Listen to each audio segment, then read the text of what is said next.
Hi everyone, welcome back to Radio Night Crime. Before you drift off, let me know in the comments where you're listening from. If you're enjoying the stories, don't forget to like and subscribe.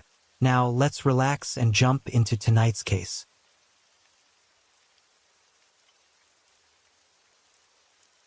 Story 1. On January 14, 2025, Taiwanese media reported that acclaimed actor Li Wei might be connected to a murder at a Buddhist retreat. The case remains under active investigation. Speaking through the press, Li Wei revealed that his point of contact in the matter was his cousin, adding that details were still being sorted out. His management team also issued a statement insisting that Li Wei had little knowledge of the incident and had not spoken to his cousin in quite some time. By January 20th, the Taipei prosecutor's office had summoned Li Wei to testify as a witness for the third time. In a surprising twist, it emerged that Li Wei was married, a fact uncovered when his wife was also called to court to give a statement. In January 25th, Li Wei, a once prominent figure who had slipped from the entertainment scene, resurfaced in the public eye.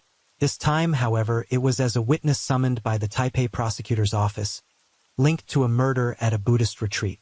So what exactly unfolded at this retreat? The case centers on a woman believed to have been killed there. Surnamed Tsai, she was 52 years old and notably affluent. According to reports, starting July 24th, Tsai had been studying Buddhist teachings at the same site as actor Li Wei. Her body was later discovered lifeless, marked by numerous bruises. During her time at the retreat, Tsai had clashed with Wang Wan, a prominent writer. Driven by a personal vendetta against his fellow practitioner, Wang Wan persuaded two other women from the retreat to assault Tsai, an attack that proved fatal. In the aftermath, the two perpetrators went further, draining Tsai's bank account of her full savings, 2 million TWD, roughly $62,000. On January 9, 25, the Taipei prosecutor's office arrested Wang Wan, charging him with intentional assault, resulting in death. Simultaneously, they were stunned to learn that Li Wei, an artist immersed in Buddhist practice and a follower of Wang Wan, had knowledge of the events. As a result, on the afternoon of January 10, 25, the Taipei prosecutor's office summoned Li Wei as a witness for the first time. After a grueling 4-hour interrogation, reporters caught Li Wei on camera as he exited the police station. On January 13, 25, the Taipei prosecutors called Li Wei back as a witness. Prosecutors grilled him for nearly 4 hours before releasing him. Then, on January 20, 25, the Taipei prosecutor's office summoned Li Wei for a third time, this time joined by his wife, Jian, who made her first court appearance to testify. The Taipei prosecutor's office questioned them separately, each session lasting an hour and at 3 p.m. After 6 p.m., Li Wei left first, followed by Jian. Both retained their status as witnesses and were allowed to return home. Sources say that as they departed, the couple was flanked by individuals presumed to be bodyguards, who worked to shield them from the media's cameras and questions. After news broke that Li Wei was married, media outlets reported that he and Jian had been dating for years before quietly registering their marriage in 2024. The couple had once been spotted strolling through a park in a quiet alley of Taipei's Dan district in Tustu. Li Wei walked while fingering prayer beads, then abruptly sat on a stone bench to puff on an e-cigarette. Jian stood in front of him, running her fingers through his hair, before they settled side by side. Current reports suggest that Tsai may have visited the retreat's restaurant on the evening of July 24, 24, to attend a book reading hosted by Wang Wan. The retreat's abbot, Wang Wan, is suspected of arguing with Tsai for reasons still unclear, and authorities believe he incited others to harm her. After Tsai's death, someone allegedly bound her with duct tape, stuffed her into a plastic bag, and used a cart to transport her body back to the retreat. It wasn't until later that the retreat's female abbot, surnamed Wu, reported the death, falsely claiming someone had passed away naturally on the premises. This time, Li Wei was summoned as a witness not only because he was a disciple of Wang Wan, but also because the Taipei prosecutor's office discovered he was present at the book reading when the incident occurred, a fact uncovered during Wang Wan's arrest in early January 25. After the event, Li Wei reportedly contacted Wang Wan and others, raising suspicions that he may have conspired with Wang when about the matter. Li Wei has offered no response to these allegations. The Taipei prosecutor's office noted that after summoning Li Wei twice to testify, they learned his wife was also at the scene, prompting her summons on January 20th. Those close to Li Wei expressed shock at this revelation, but hoped for a thorough investigation. His manager stated, "Sorry, we can't assist with this issue." Still, speculation abounds that Li Wei likely didn't participate in the assault itself. Online chatter suggests he may have known about it, but failed to report it. Due to Taiwan's judicial policy of withholding investigation details, the full story will remain unclear until the Taipei prosecutor's office concludes its probe. Naturally, Li Wei's supporters hope he avoids any serious trouble. As for the retreat case, it's known that a special investigation team broke through the psychological defenses of the female abbot, surnamed Wu, and two followers, surnamed Li and Jiang, piecing together the sequence of events. On January 23, 25, the Taipei District Court ruled that Wu, Li, and Jiang could be released on bail, but must wear electronic monitoring devices. Meanwhile, the prime suspect, Wang Wen, remained in custody. Wang Wen's identity has now been clarified. Born Wang Jiangjin, he is 64 years old, a renowned Buddhist scholar who authored numerous books on religion and spiritual growth. Wang Wen boasted many disciples, including the victim, Tazai. Li Wei began studying Buddhism under him in 2015. On his personal Facebook page, Wang Wen styled himself a best-selling author, claiming his works were translated into multiple languages and topped Amazon's bestseller lists for 3 consecutive years. Investigations revealed Wang Wen owned no property. The retreat and tea houses where he preached were funded by his followers' donations. Even his frequently used phone number wasn't registered in his name. A Buddhist insider who met Wang Wen multiple times described his retreat and tea house as lavishly decorated, adorned with valuable calligraphy and antique paintings. Beyond Li Wei, his disciples included lawyers, office workers, and more. He regularly held classes and gatherings, fostering close teacher-student bonds. Wang Wen, though not tall, has a sturdy build and shoulder-length white hair. He rarely allowed photographs. Unless introduced by a follower or acquaintance, few saw his true appearance. Even his Facebook profile picture is a self-drawn sketch. Court records show Wang Wen is divorced. He was once a feng shui master, marrying his ex-wife, an accountant, in 1984, with whom he had 2 daughters. She accompanied him to Australia and Hong Kong for feng shui consultations. Most of his fees, student tuition, and New Year's red envelope gifts were managed by her. Divorce filings reveal that after their split, his ex-wife left with their daughters. Wang Wen texted her, pleading, "You've been with me nearly 30 years, building our family, managing our assets, all in your and the girls' names. Just come back safely, and everything stays as it was." But his daughters sided with their mother, calling his demand to reclaim assets absurd and accusing him of an extravagant lifestyle. New developments in the investigation have emerged, met with strict enforcement by authorities. Tsai, an accountant herself, was tasked with managing finances under Wang Wen's guidance starting April 24th. Suspecting her of mishandling records, possibly miscalculating his divorce asset split, costing him significantly, Wang Wen grew resentful. In July 24th, he repeatedly summoned key followers to a tea house near the retreat for meetings. There, they held a clapping ritual, forcing Tsai to repent, kneel for hours to shave her head, and join the monastic order, eat just 1 meal daily, and perform physically taxing poses. Followers monitored her compliance, berating her for lacking devotion. After a month of torment, an exhausted Tsai showed signs of rhabdomyolysis on the night of July 23, 2024. Without timely medical care, she died. Beyond suspected abuse, millions in Tsai savings were withdrawn by a follower surnamed Jiang, who claimed the money went to 3 senior nuns, who then passed it to Wang Wen. On January 7, 25, the Taipei prosecutor's office seized 27 million TWD, about $843,750 in cash from related sites. Initially, the investigation stalled. A stream of consciousness called mind-liberating faith bound Li Wei and other followers to Wang Wen, placing his enlightenment above law and norms, inspiring unconditional devotion. Though Li Wei and Jiang witnessed Tsai's ordeal firsthand and were deeply shaken, Li Wei clung to this faith, refusing to reveal the truth. After repeated efforts by the Taipei prosecutor's office, he began to waver, eventually requesting witness status and admitting this was 80% of the truth. It was Li Wei's provision of a list of 13 individuals present at the scene that night that led to a breakthrough in the case. Based on his testimony, police tracked down all 13 defendants and witnesses, including 3 women dubbed the 3 golden hairpins, Yu Xiuling, Liang Biren, and Gan Ziyun. These women were Wang Wen's closest protectors. Anyone seeking his audience or aid needed their approval. They were at the scene on the night of the crime, carrying out Wang Wen's orders, while the others followed their lead. Though pivotal to the case, their unwavering loyalty to Wang Wen resulted in evasive, unclear statements.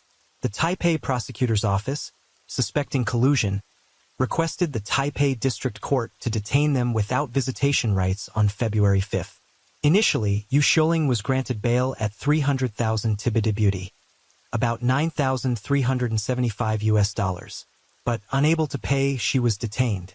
On December 5th, the judge allowed 2 other followers present at the scene, surnamed Huang and Li, to be released, one on 50,000 tibidi bail, approximately $48, the other freed without bond.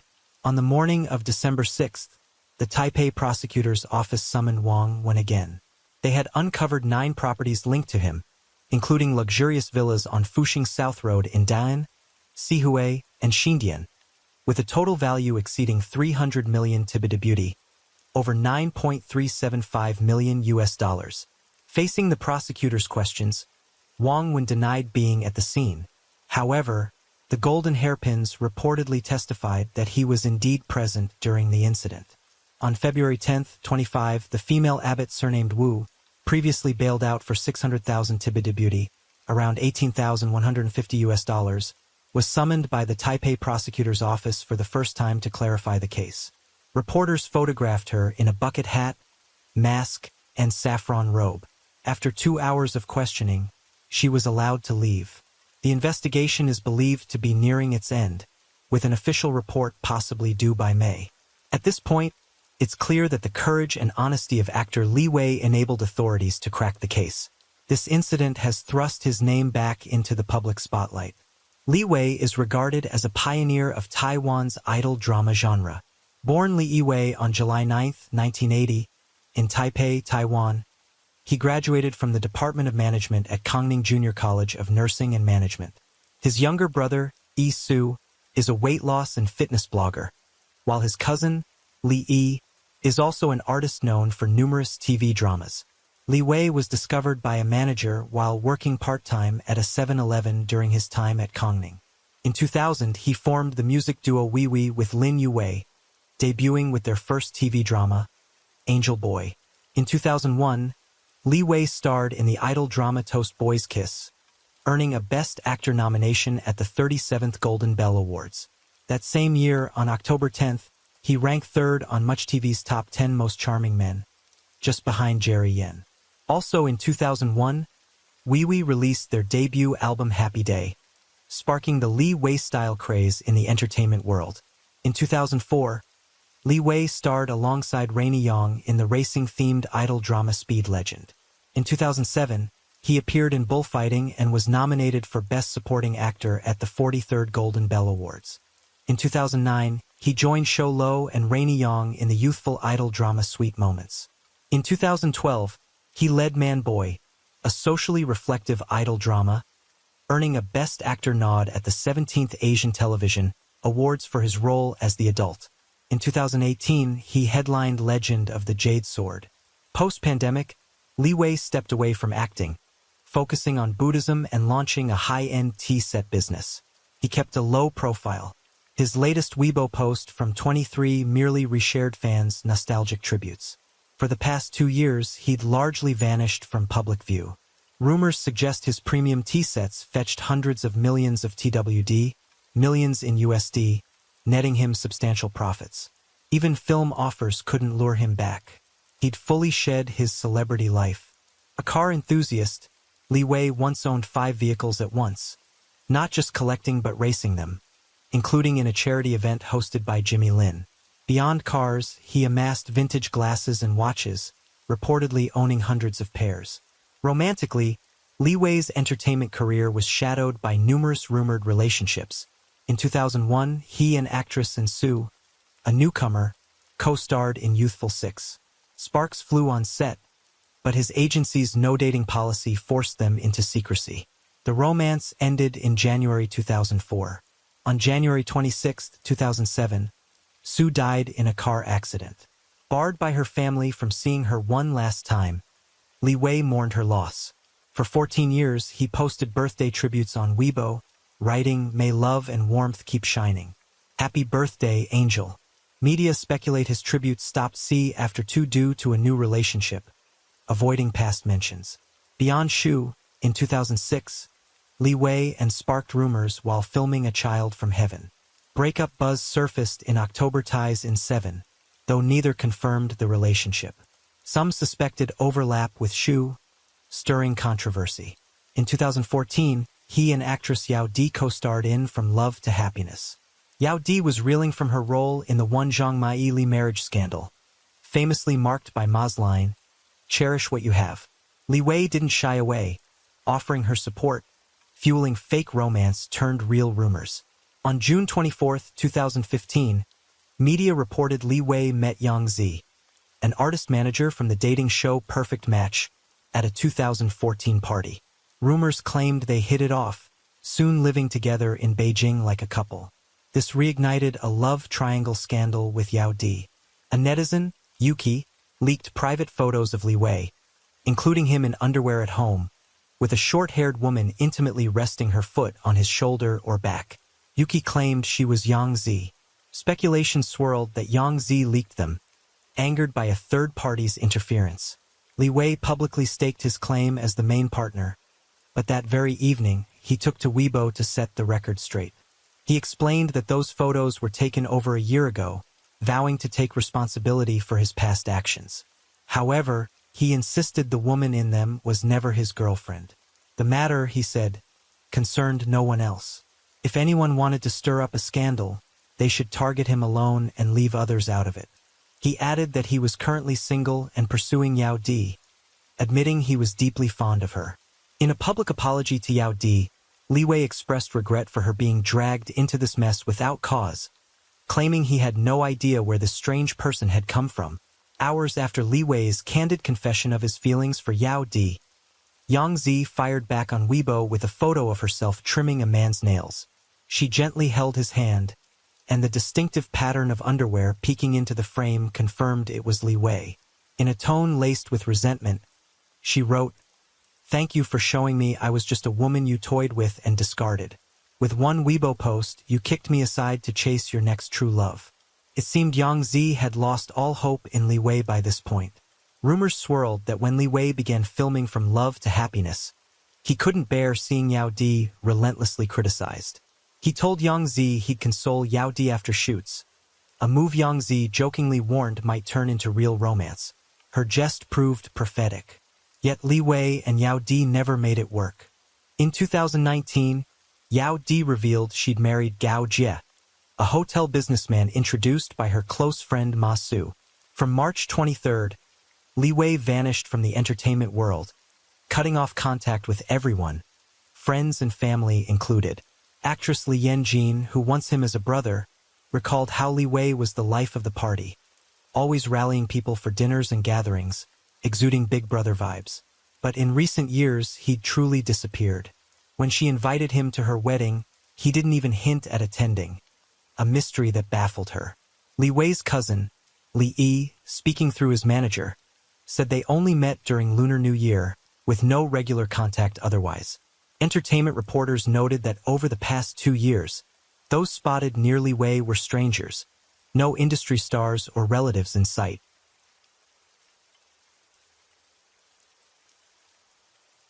Story 2. This is a single mother raising her child on her own, the first female deputy sheriff in local history, and also a cunning killer who was expert at covering her tracks. Two completely opposite images yet merged into one in this case. And behind it all, the so-called truth. Could it really be the truth? The case we're about to discuss today once caused a massive controversy in America and has even been called the case with no end. In this case, every clue clearly points to the culprit, but upon closer examination, it reveals hidden mysteries. The exact same piece of evidence can lead the court to two entirely different verdicts. So, is she a cold-blooded murderer or a scapegoat in a carefully orchestrated plot? What really happened that year? And what, in the end, is the truth? Now, let's turn back the clock to the year 2000 and re-examine the details of this case. Georgia is located in the southeastern United States. Though not a large state by area, it was the fourth state to join the Union. It's also home to the headquarters of the famous Coca-Cola Company. Within Georgia lies Oglethorpe County, which spans about 1,140 square kilometers. This county features thick forests, fertile land, and a thriving agricultural sector. Many residents there earn their living from farming. The story we're about to tell happened in this very place. Doug Benton was a 38-year-old man, tall and hefty, at around 113 kilograms. He was passionate about bodybuilding and had once been a well-known bodybuilder in the community. His home was practically filled with all sorts of exercise equipment. Still, bodybuilding was only a hobby. His main job was welding, and he even owned a small workshop of his own. In the United States, hands-on labor like welding tends to pay fairly well. Doug earned a decent income but was perpetually strapped for cash because he sank most of his earnings into another pastime, raising birds. Specifically, he was fond of keeping rare parrots. He didn't start off with many, but as they continued to breed, his collection grew to nearly 100. Doug took incredibly meticulous care of these parrots, and despite his imposing physique, he handled his feathered friends with surprising delicacy. Unfortunately, his attentiveness didn't win over his wife, who eventually left him and took their child. Perhaps due to Doug's appearance, women seemed wary of him and his love life never really recovered after the divorce. He didn't seem to mind. In his free time, he'd either be at home working out or busy taking care of the birds, which didn't give him much chance to meet new people. This pattern went on for quite a while, leaving his elderly mother greatly concerned. But as the saying goes, when fate arrives, you can't keep it away. In September '99, Doug met a 35-year-old female deputy sheriff of Oglethorpe County named Tracy Froston. She, too, had gone through a failed marriage and was raising her teenage daughter on her own. Tracy was the definition of a strong, fearless woman.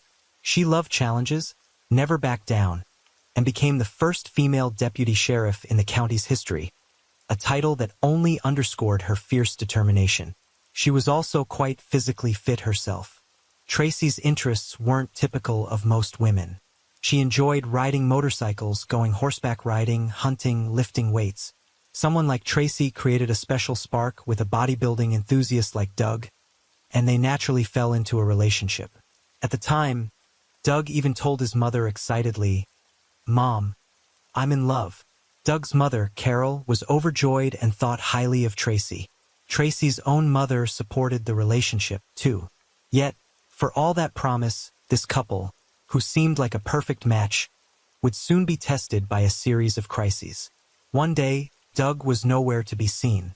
All day long, he didn't show up in any of his usual spots, and no one around him had seen him.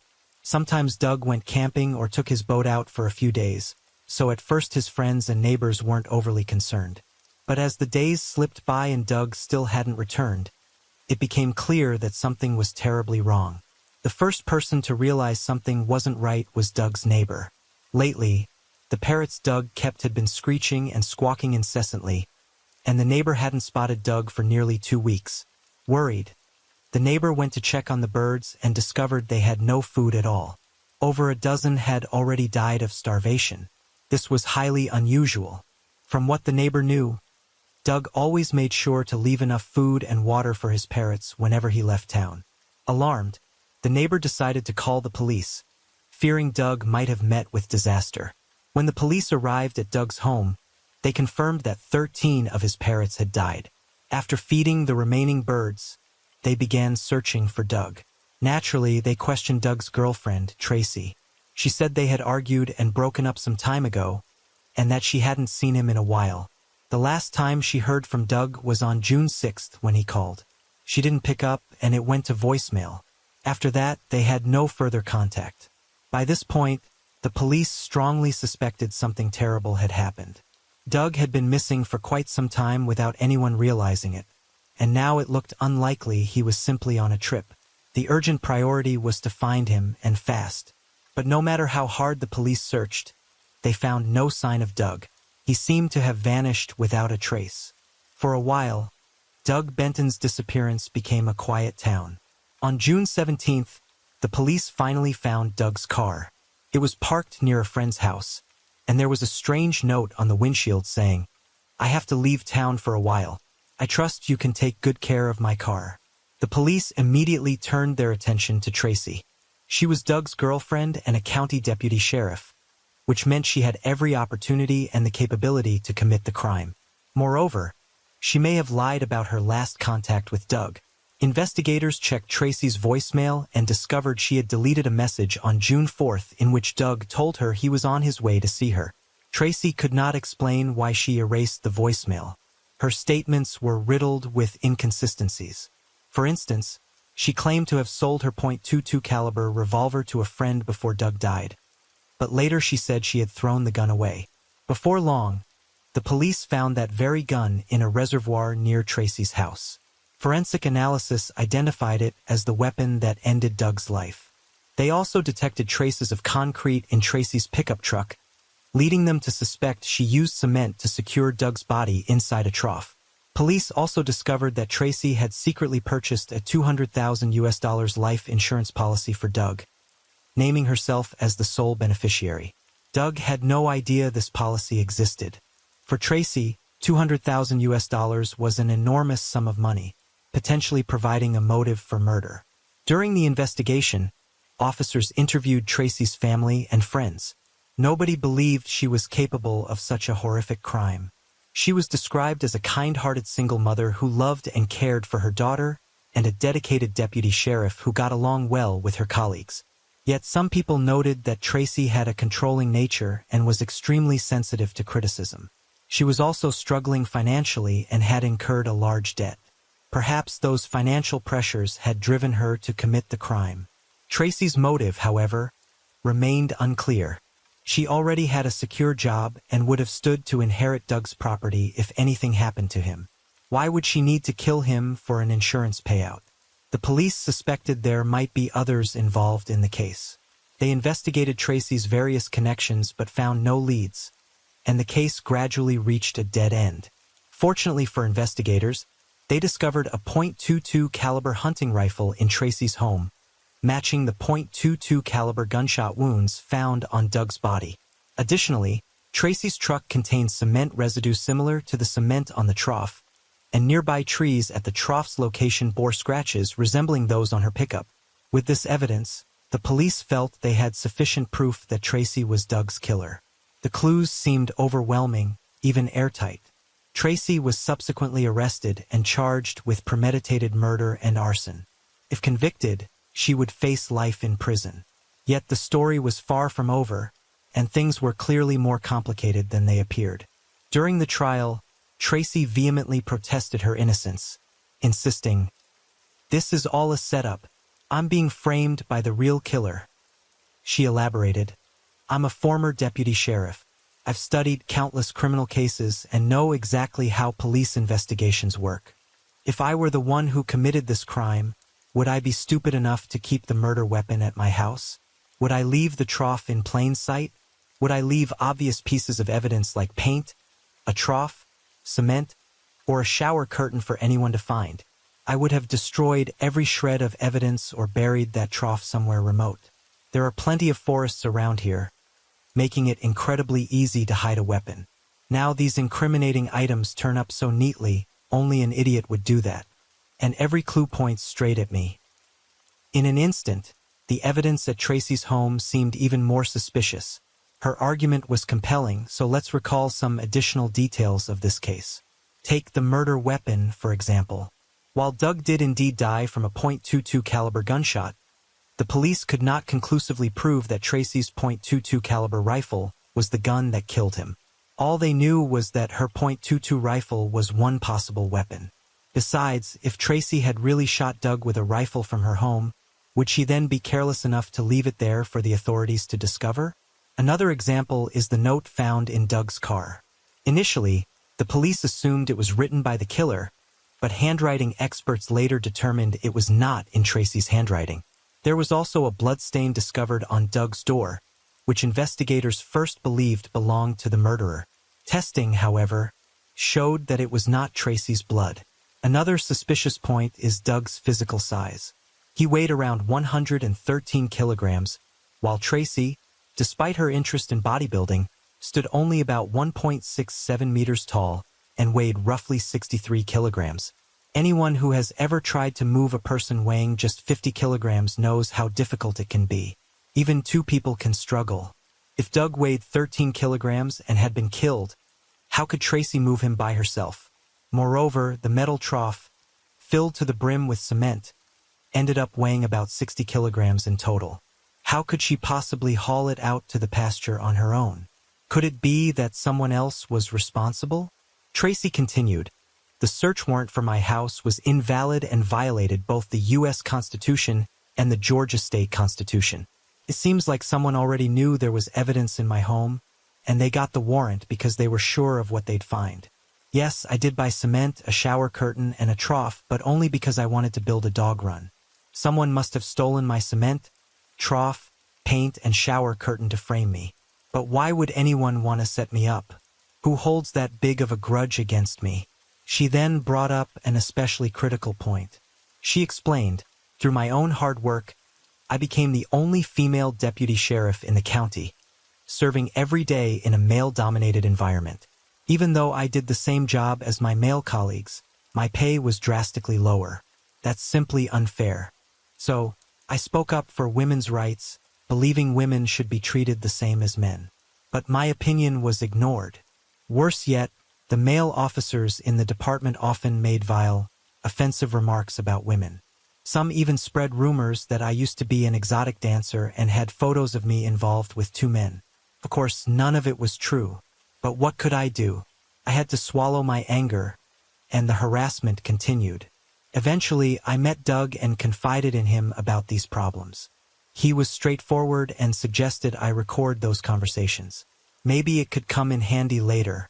His idea led me to buy a mini recorder. I secretly taped the sheriff and other officers making vulgar comments at work. Those recordings held serious leverage against the sheriff and most of the force. When Doug found out I had them, he thought we could use this as a way to make money. He advised me to resign and then use the tapes as evidence to sue the sheriff and the other officers for harassment. The sheriff and his deputies wouldn't want to lose their jobs, so they'd surely settle privately, which could bring in a large sum of money. So I took Doug's advice.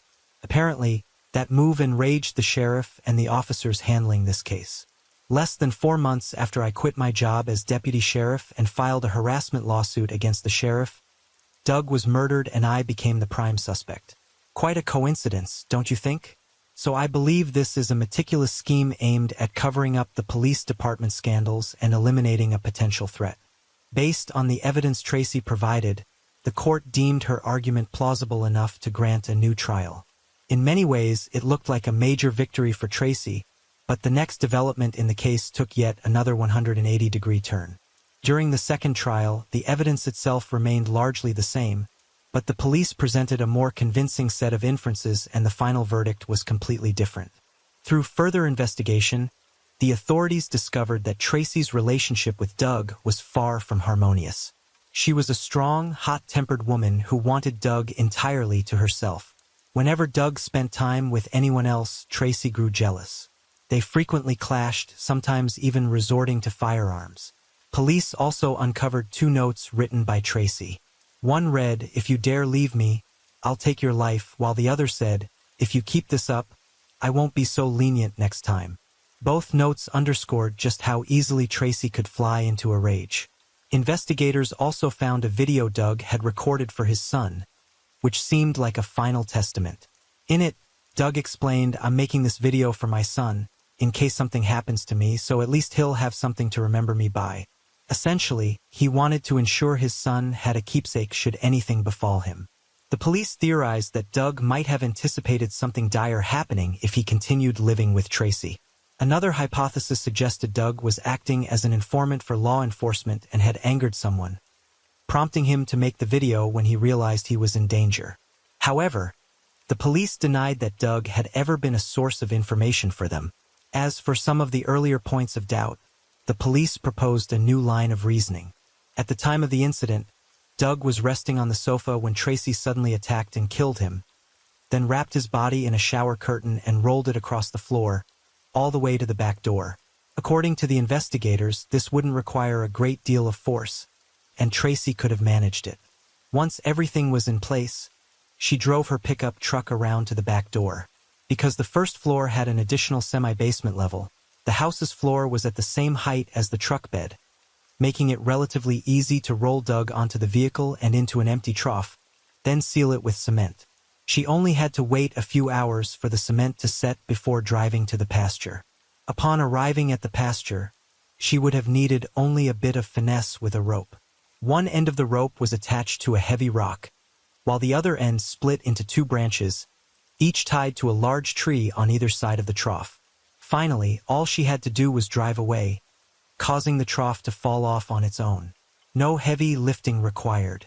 This scenario was backed up by the presence of cement residue in the truck, as well as scratch marks on both the vehicle and the nearby trees. Regarding the note found in Doug's car, the adhesive tape used was a special kind, said to be the same type Tracy used during her time as a law enforcement officer. Even though the handwriting on the note wasn't hers, police believed it had changed because she was wearing rubber gloves.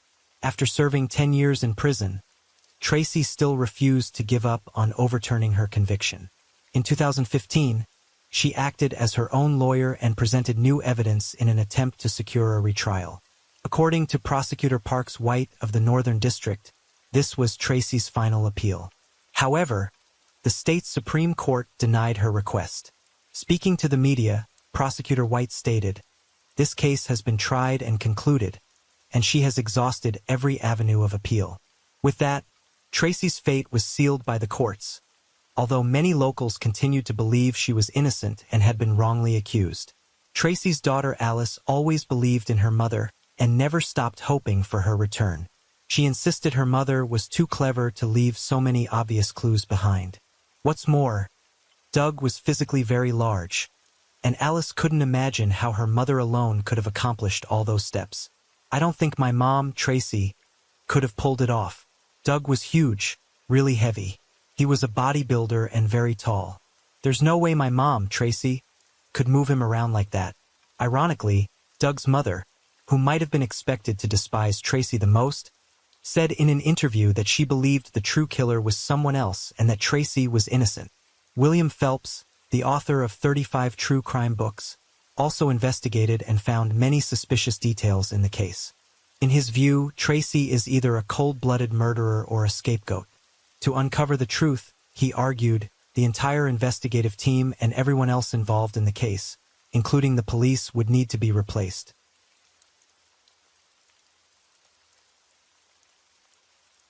Story 3. In 2008, a harrowing crime shook Singapore to its core. Two mothers had traveled there with their daughters for convenience and care, yet the appearance of one man completely altered their fate. Under the cover of night, an enraged individual burst into a room armed with a deadly weapon, launching a frenzied attack of 93 blows that instantly claimed the lives of a mother and daughter. As though his fury were still not spent, he then stormed another room, leaving 3 people dead and 1 wounded. Incredibly, this entire tragedy stemmed from nothing more than a craving for crab. This case stunned the Chinese community in Singapore and was deemed the most serious murder in the country in at least 15 years. So what exactly happened in this case? Now let's unravel today's case. Singapore sits south of the Malay Peninsula, an island nation comprising 63 islands, many of which have been expanded through land reclamation. Though its population is relatively small, its GDP is remarkably high, with ethnic Chinese forming the majority. Known for its legal system, Singapore imposes extremely severe punishments and large fines on lawbreakers, ensuring that its citizens abide by the rules. Around 8 p.m. on September 18, 2008, at Block 349 on Yishun Street 11, a heated argument erupted between a man and a woman with the word crab mentioned during the dispute. Neighbors usually pay little attention to such minor quarrels, as disagreements happen in any household, and after a while the noise subsided, leading them to assume it was over. As midnight approached and most people were resting, the silence was abruptly shattered by the piercing screams of a woman calling for help upstairs, accompanied by loud, crashing noises. A downstairs neighbor, sensing something was terribly wrong, called the police at around 12:50 a.m. In the midst of explaining the situation, a sudden thud rang out, followed by a woman's agonized shriek. Glancing outside, the neighbor saw a woman plummet from an upper floor. By the time she hit the ground, she showed no signs of life. Police rushed to the scene. Beneath Block 349, they found a woman who had fallen from a significant height, her body drenched in blood, and she died immediately. An initial check suggested the victim was in her 30s, but her identity remained unknown. Because the caller was uncertain which floor the argument had originated from, Singaporean authorities decided to cordon off the entire 12-story building and conduct a unit-by-unit search. Starting from the top floor down to the 7th, they found nothing amiss. On the 6th floor, however, they noticed fresh blood on the door of one flat. That seemed to be the source of the problem. Nonetheless, repeated knocking yielded no response. Since the apartment had 2 layers of doors, the outermost being a sturdy security grill, the police had to call the fire department for assistance. While waiting, a man suddenly opened the inner door. He gave his surname as Wong, claiming he had injured his hand while cutting fruit and was about to see a doctor. True enough, his hand was bloody, but his explanation about a fruit-cutting mishap hardly sounded credible. For safety, the police instructed him to remain still. Moments later, the fire department arrived and forced open the security grill. What they found inside left them stunned. The flat resembled a slaughterhouse, with blood spattered everywhere. In one bedroom, they found 2 women lying in pools of blood, one on the bed and one near the doorway. The floor of the second bedroom was also covered in blood, but no one was there. In the bathroom, officers discovered the body of a girl, apparently around 10 years old, also lying in a pool of blood. Counting the woman who had fallen from the upper floor, there were 4 victims involved in this incident. Widely hailed as one of the safest countries on earth, Singapore boasts a notably low crime rate. However, this exceptionally brutal homicide shook the entire nation and placed tremendous pressure on law enforcement. Fortunately, the young girl found in the bathroom, although covered in wounds, was still breathing faintly. She was rushed to the hospital for emergency treatment. Meanwhile, Mr. Wong became the primary suspect and was taken into custody. Investigations and interrogations proceeded at once. The initial findings revealed that the 3 victims, the surviving girl, and the sole suspect were all ethnically Chinese. China's embassy in Singapore took the case very seriously, actively cooperating with local authorities to facilitate the investigation. With assistance from the Chinese embassy, details about everyone involved were soon clarified. The victim found lying on the bed in the bedroom was Zhang Meng, age 42, born in 1966 in Tianjin, China. She worked in the maritime sector and enjoyed a fairly comfortable financial situation. Although she and her husband had once led a happy family life, intensifying conflicts ultimately led to divorce. Hoping to secure a better educational environment for her daughter, Zhang Meng decided to leave everything behind in China and move to Singapore. Her daughter attended school there while she stayed to look after her. The victim near the bedroom door was Feng Jianyu, 17 years old, Zhang Meng's daughter. In December 2007, Zhang Meng brought Feng Jianyu from China to Singapore to enroll in school. Despite her limited English, the girl's outgoing and friendly nature helped her make friends easily, and classmates described her as cheerful and likable. The victim who tragically fell from the 6th floor was Yang Jie, age 36, born in 1972 in Shenyang, China. She had been married twice and worked in real estate brokerage. Wishing for her older daughter to have a brighter future, she brought her to Singapore for schooling and, like Zhang Meng, stayed on to look after her. The sole survivor was Li Meili, 15, who was saved in time to escape critical danger. Li Meili was Yang Jie's eldest daughter, known for her outstanding academic performance, consistently ranking at the top of her class. These two mother-daughter pairs shared a rented apartment. Zhang Meng was officially on the lease, subletting one room to Yang Jie, effectively making herself the second landlord. The sole suspect in this case was Wang Zhijian, 42, born in 1966 in Tianjin, China. He had served as a manager at Tianjin port and had gone through a divorce. His only son stayed with his ex-wife. Passport records showed this was not Wang Zhijian's first trip to Singapore, though the real reason for these visits remained unclear. So why did Wang Zhijian turn up in this apartment? What conflict drove him to such a savage act? With full support from the Chinese embassy, the truth soon emerged. Wang Zhijian was Zhang Meng's boyfriend. Both were originally from Tianjin and had first met in 1996 while trading stocks. They lost touch for years until 2005, when Wang had been divorced for a year and Zhang Meng took the initiative to reach out to him. The two started dating and became lovers. Significantly, Zhang Meng was still married at that time, yet she lied to Wang Zhijian, claiming she was single. In June 2006, she finally confessed that she did have a husband. Shocked, Wang contemplated backing out, believing that with his decent looks, confidence, blooming 40s, and a stable job, he could easily find a younger, more attractive partner. He thus proposed they break up. However, Zhang Meng was adamant about staying together. She made fervent vows to show her sincerity, even biting her finger to pen a blood-written letter proclaiming, "I love Wang Zhijian and I want to marry him." Moved by her dramatic gesture, Wang reciprocated with declarations of eternal devotion and went so far as to tattoo Zhang Meng's image across his back to prove his love. Yet nothing in life remains constant. Before long, Zhang Meng's husband, Mr. Feng, discovered their affair. As a mature adult and a government official, he did not react impulsively or violently. Instead, he arranged a meeting with Wang Zhijian. During their discussion, Mr. Feng demanded that Zhang Meng choose between them. Without hesitation, she chose Wang Zhijian. Although Mr. Feng let go, Zhang Meng's family refused to accept the divorce. They worried it would negatively affect her child, as they didn't want the girl raised in a single-parent household.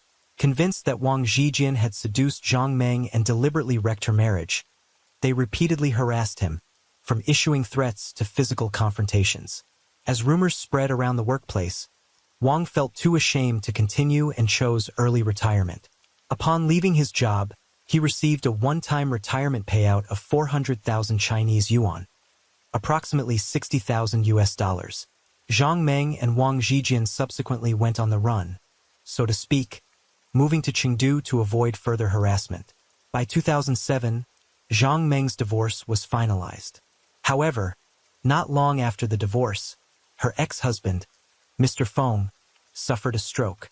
Realizing the gravity of the situation, Zhang Meng decided to move back in with him and care for him. Seeing that her daughter, Feng Jianyu, was growing up, Zhang Meng became determined to provide better educational opportunities. With the family's fairly solid finances, she took her daughter to Singapore in December 2007 for schooling. Initially, with Zhang Meng relocating abroad, her relationship with Wang Zhijian tapered off, since one was in China while the other was overseas, and meeting up became difficult. Yet in 2008, during a school break, Zhang Meng returned to China and reconnected with Wang Zhijian. The two rekindled their old flame. Zhang Meng hoped Wang would move to Singapore to establish a new life, so they could finally be together and ease the pain of separation. Wang, viewing the idea of going abroad as a chance to broaden his horizons, agreed. In July 2008, he traveled to Singapore for the first time. Because of visa restrictions, he had to go back to China several times. But whenever he was in Singapore, he stayed in the apartment Zhang Meng had rented. However, within just over 2 months, the horrifying tragedy took place. Based on the existing clues, Singaporean authorities concluded that Wang Zhijian was almost certainly the killer. At the scene, the police found 4 blood-stained weapons, indicating he had switched weapons several times during the crime. What puzzled everyone was the apparent depth of Wang's hatred for the victims, as his methods were exceptionally brutal. Zhang Meng was stabbed 48 times while lying in bed, including 6 fatal wounds. Her daughter, Feng Jianyu, was stabbed 45 times, with 12 being fatal. Although Li Meili survived, she still suffered 41 stab wounds. But fortunately, none were fatal. Yang Jie, who fell from the 6th floor, had fewer wounds, primarily on her arms. During questioning, Wang Zhijian revealed his motive for the murders. He stated, "I've always loved Zhang Meng, but she treated me terribly. She was well off, and to please her, I paid for everything. Designer clothes, purses, and expensive restaurants. The 400,000 Chinese yuan, around $60,000 I got when I retired was almost gone. Now I was alone in Singapore with no money, making life even tougher. It's expensive here, so on my first trip in July, I spent 2,300 Chinese yuan, about $400 in just 4 days. Finding a job was hard. Someone offered me one, but they wanted over 10,000 Chinese yuan, about $100 in fees which I couldn't pay, and Zhang Meng wouldn't cover it. Life truly felt unbearable. While in Singapore, I had to hide in my room. Zhang Meng insisted no one could know about us. If anyone else was in the apartment, especially Feng Jianyu, who hated me for ruining her family, I wasn't allowed outside. Even though I tried buying her gifts, she never accepted them. My room had no bathroom, so I had to use plastic bags and newspapers. I only went downstairs to throw out the trash once everyone had left. Shockingly, Zhang Meng wouldn't even let me wear clothes in my room, not even underwear. If I did, she'd escalate our intimacy. Every day, I had to have sex with her at least 3 times to satisfy her. In addition, I had to clean the room, shop for food, do the laundry, and cook for her and her daughter. As for meals, I was only allowed to eat whatever they left over. She often insulted me, because I'd used up all my savings. She called me penniless, flinging all sorts of humiliating remarks. Although I was seething inside, I was dependent on her, so I didn't dare fight back. Wang Zhijian's life in Singapore was utterly miserable. A week before the murders, Zhang Meng suddenly craved Shanghai hairy crab, which is already expensive in China, but costs even more in Singapore due to exchange rates. One crab could run between 200 to 300 Chinese yuan, about $30 to $45 USD, and that's for the smaller ones. Even though he had no money, Wang gritted his teeth and bought 2, spending over 700 Chinese yuan, about $100. Zhang Meng and her daughter ate happily, while Wang didn't get a single bite. Only a few days later, they demanded crab again. This time, he didn't want to spend so lavishly, hoping to save some money. Infuriated, Zhang Meng and her daughter scolded him, calling him pathetic and broke. Left with no choice, Wang ended up buying some fish instead of crab. This enraged Zhang Meng, who kept berating him as useless, incapable of even buying crab. Their shouting match continued, loud enough for the neighbors below to hear, and finally ended around 9 p.m. Wang lay next to Zhang Meng afterward, stewing over how he'd spent his entire life savings, only to wind up with nothing. Now they looked down on him, and he was living in their apartment without a shred of dignity. The more he thought about it, the more worked up he became. Eventually, he got out of bed, completely naked, and went into the kitchen, intending to cool off. Just then, his eyes landed on a serrated knife in the kitchen. All the fury he'd been suppressing suddenly exploded. He grabbed the weapon, returned to the bedroom, and, without a word, launched a barrage of stabs at the sleeping Zhang Meng. She cried out and tried to fight back briefly before falling silent. Hearing the noise, Feng Jianyu, who had been sleeping in the living room, opened the door to check. In a deranged state, Wang rushed at her with the knife. After Feng Jianyu went still, he heard the door to another room, Yang Ji's, open. Fearing exposure, he burst into that room with his knife. Yang Jie and Li Meili were already awake. Though they resisted with all their might, Wang overpowered them with his larger build. Li Meili suffered severe injuries while Yang Jie managed to escape the room. Wang subdued Li Meili, warning her not to move, then left the room to search for Yang Jie. Unable to find her, he returned and discovered Li Meili had locked herself in the bathroom. Enraged, he switched to another knife and started hacking at the bathroom door. Ultimately, he stabbed repeatedly until she went quiet. Right after that, he heard a loud thud. Going to the balcony, he saw Yang Jie had fallen to her death. He then tried packing his belongings to flee, but when the police arrived and sealed off the building, he had no choice but to return to the room. That was when his bloody hands stained the security grill. Wang admitted killing Zhang Ming and Feng Zhanyu. Li Meili's survival, he said, caught him off guard, claiming he couldn't recall why he attacked her at all. He insisted he was mentally blank, only realizing what he'd done after showering. Regarding Yang Jie, he flatly denied pushing her and said he didn't remember laying a hand on her. However, the evidence told a different story. The police collected extensive proof at the scene and concluded that Wang's statements were not entirely truthful. First, Yang Jie had multiple wounds on her hands, and her blood was found on the balcony's outer wall. Prosecutors believed Yang Jie ran to the balcony and attempted to cling to a bamboo rail to escape Wang's onslaught.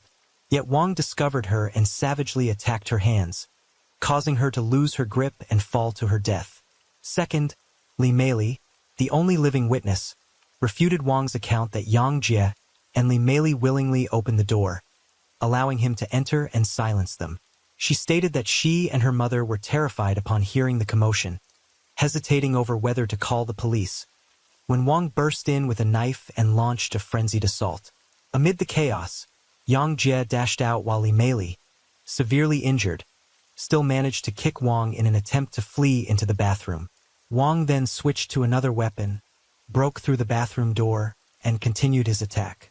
Additionally, the police discovered blood on the doorknob of Yang Jie's room, which DNA testing confirmed was a mixture from Wang Zhejian, Zhang Meng, and Feng Zhanyu. This corroborated Li Meili's account. Wang had murdered the others first, then personally opened Yang Jie's door to continue his rampage. Forensic tests on the 4 weapons found at the scene revealed that the serrated knife was used to kill Zhang Meng and Feng Zhanyu, containing a blend of their blood along with Wang's. Meanwhile, the murder weapon for Li Meili and Yang Jie was a meat cleaver. This proved that after attacking Zhang Meng and her daughter, Wang deliberately went to the kitchen to switch weapons. Initially, he grabbed a small razor-like knife, but apparently found it insufficiently sharp, discarding it into the washing machine, thus staining it with blood from Zhang Meng, her daughter, and Wang. Ultimately, he selected a meat cleaver and charged into Yang Jie's room, leaving his own blood on the door handle. Regarding Wang's claims of not remembering why he did it, or being in a complete blackout, that simply wasn't true. After the incident, he still showered, changed clothes, treated his wounds, hid the weapons, and packed his belongings to flee, clearly indicating he was fully aware of his actions. Moreover, the police found signs that Wang Zhejian's relationship with Zhang Meng may have deteriorated over time. This was apparent from his tattoos.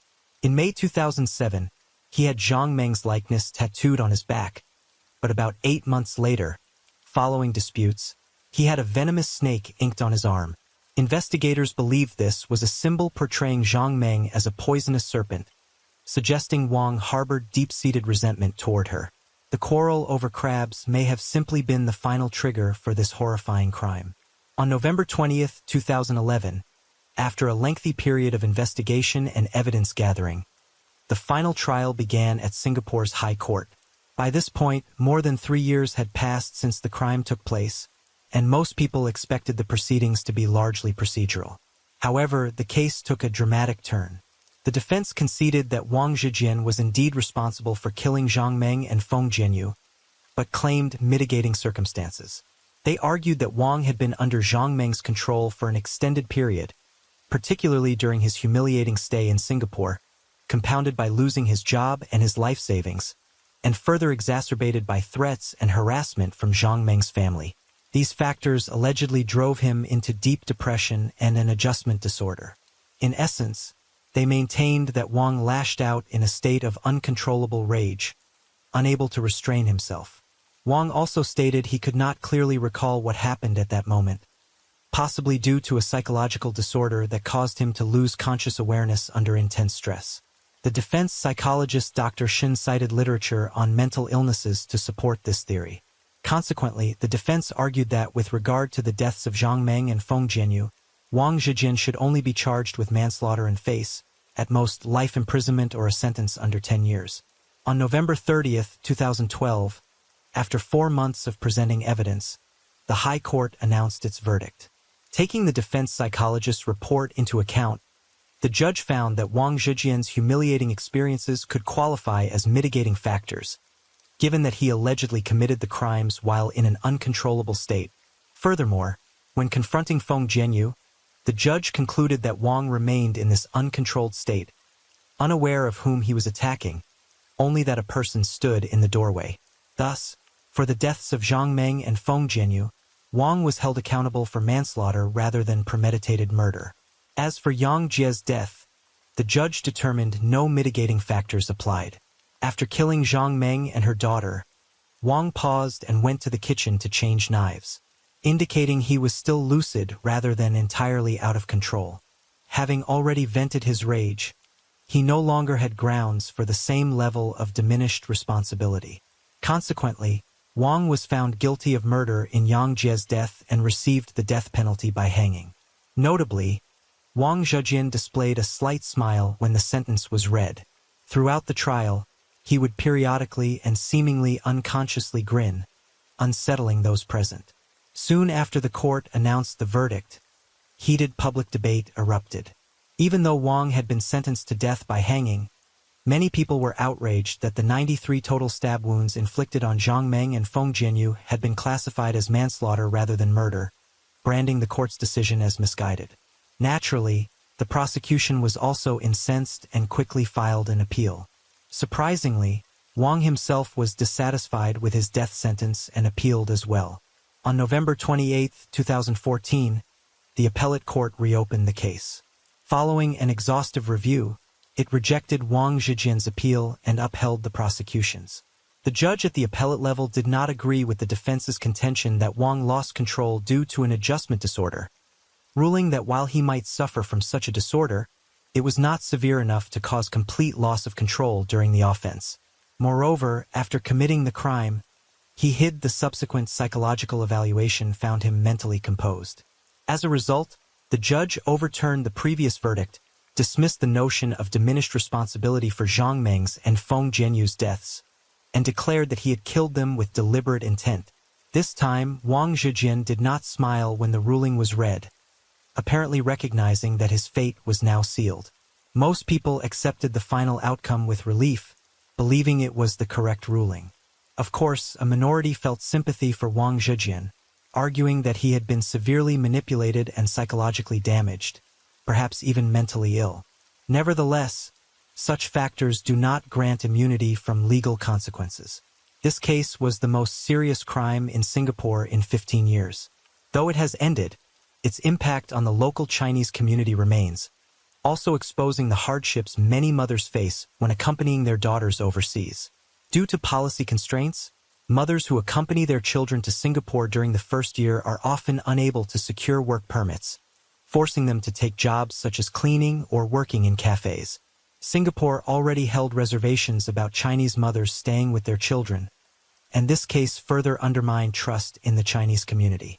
The negative press surrounding ethnic Chinese mothers in Singapore led some families who were contemplating sending their children there to reconsider. In this case, the sole survivor was Li Mei Li.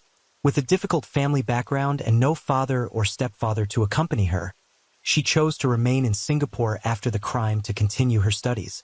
She relied on her late mother's savings and support from benefactors to cover tuition and living expenses.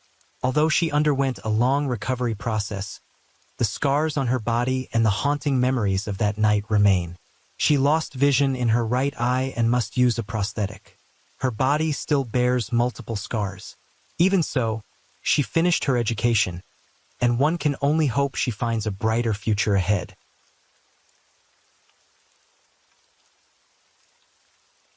Story 4. Now we're going to delve into a tragic story from 2019.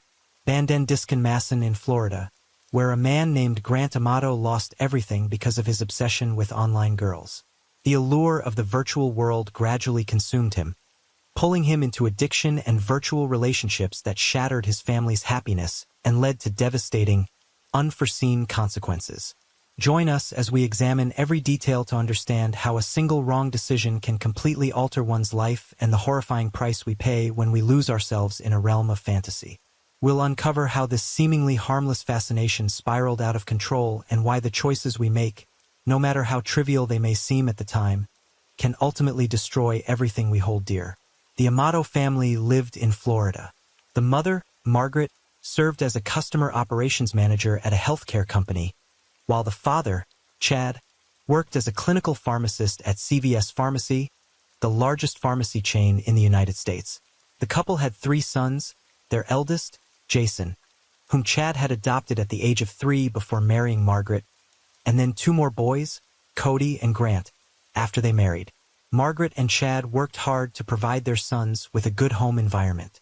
Chad was quite strict with his 3 boys, yet he never resorted to physical punishment or yelling. Instead, he laid out clear rules. If they broke them, they'd have to move out once they were adults. The oldest, Jason, left home at 19 and later started a family of his own. Nevertheless, he continued visiting regularly and maintained close ties with everyone. Cody and Grant, who were just 1 year apart, were inseparable and shared each other's joys and sorrows from an early age. Before entering college, they attended the same school and spent their high school years together. Both joined the weightlifting team, played video games, and were deeply involved in the school's esports club, always side by side in everything they did. Cody, outgoing and sociable, made friends easily and tended to take the lead in any gathering. Grant, on the other hand, was more introverted, spoke less, and rarely shared his emotions. It seemed as though Cody was the only person Grant truly opened up to, providing him with steadfast support whenever he needed comfort. Cody always looked after his younger brother. Whenever he met up with friends, he never forgot to bring Grant along. In 2011, Grant graduated from the University of Central Florida with a bachelor's degree in nursing. He quickly found a position at a local hospital, starting his career in healthcare. However, by 2018, at just 29 years old, everything fell apart. Grant was fired after being caught stealing 8 vials of anesthetic. He was arrested but claimed he only wanted to help patients because he believed the prescribed doses were insufficient. With his parents' intervention, he was released but his career was destroyed. Unemployed and filled with disappointment, he returned to live with his parents. Around that same time, Cody was also living at home. Their parents continuously urged Grant to look for a new job, but he seemed trapped by depression, unwilling to leave the house or participate in any activities. Day after day, Grant stayed inside, lost in the online world and video games, disregarding his family's concerns. Whenever his parents brought up employment, Grant would respond with irritation and resentment. When he needed money, he initially begged his parents, but if they refused, he turned to Cody. Thanks to Cody's boundless love for his younger brother, he was always willing to help. Stuck in unemployment and worn down by his parents' relentless prodding, Grant felt increasingly isolated and adrift. Seeking comfort, he turned to the virtual realm, finding brief solace there. He became enthralled by an adult website where so-called camgirls served as a form of entertainment and escape. A camgirl can be understood as a performer on adult websites who hosts live broadcasts. Fans can give them virtual gifts or real money. With enough gifts, viewers might receive private one-on-one chats or even other exclusive online services.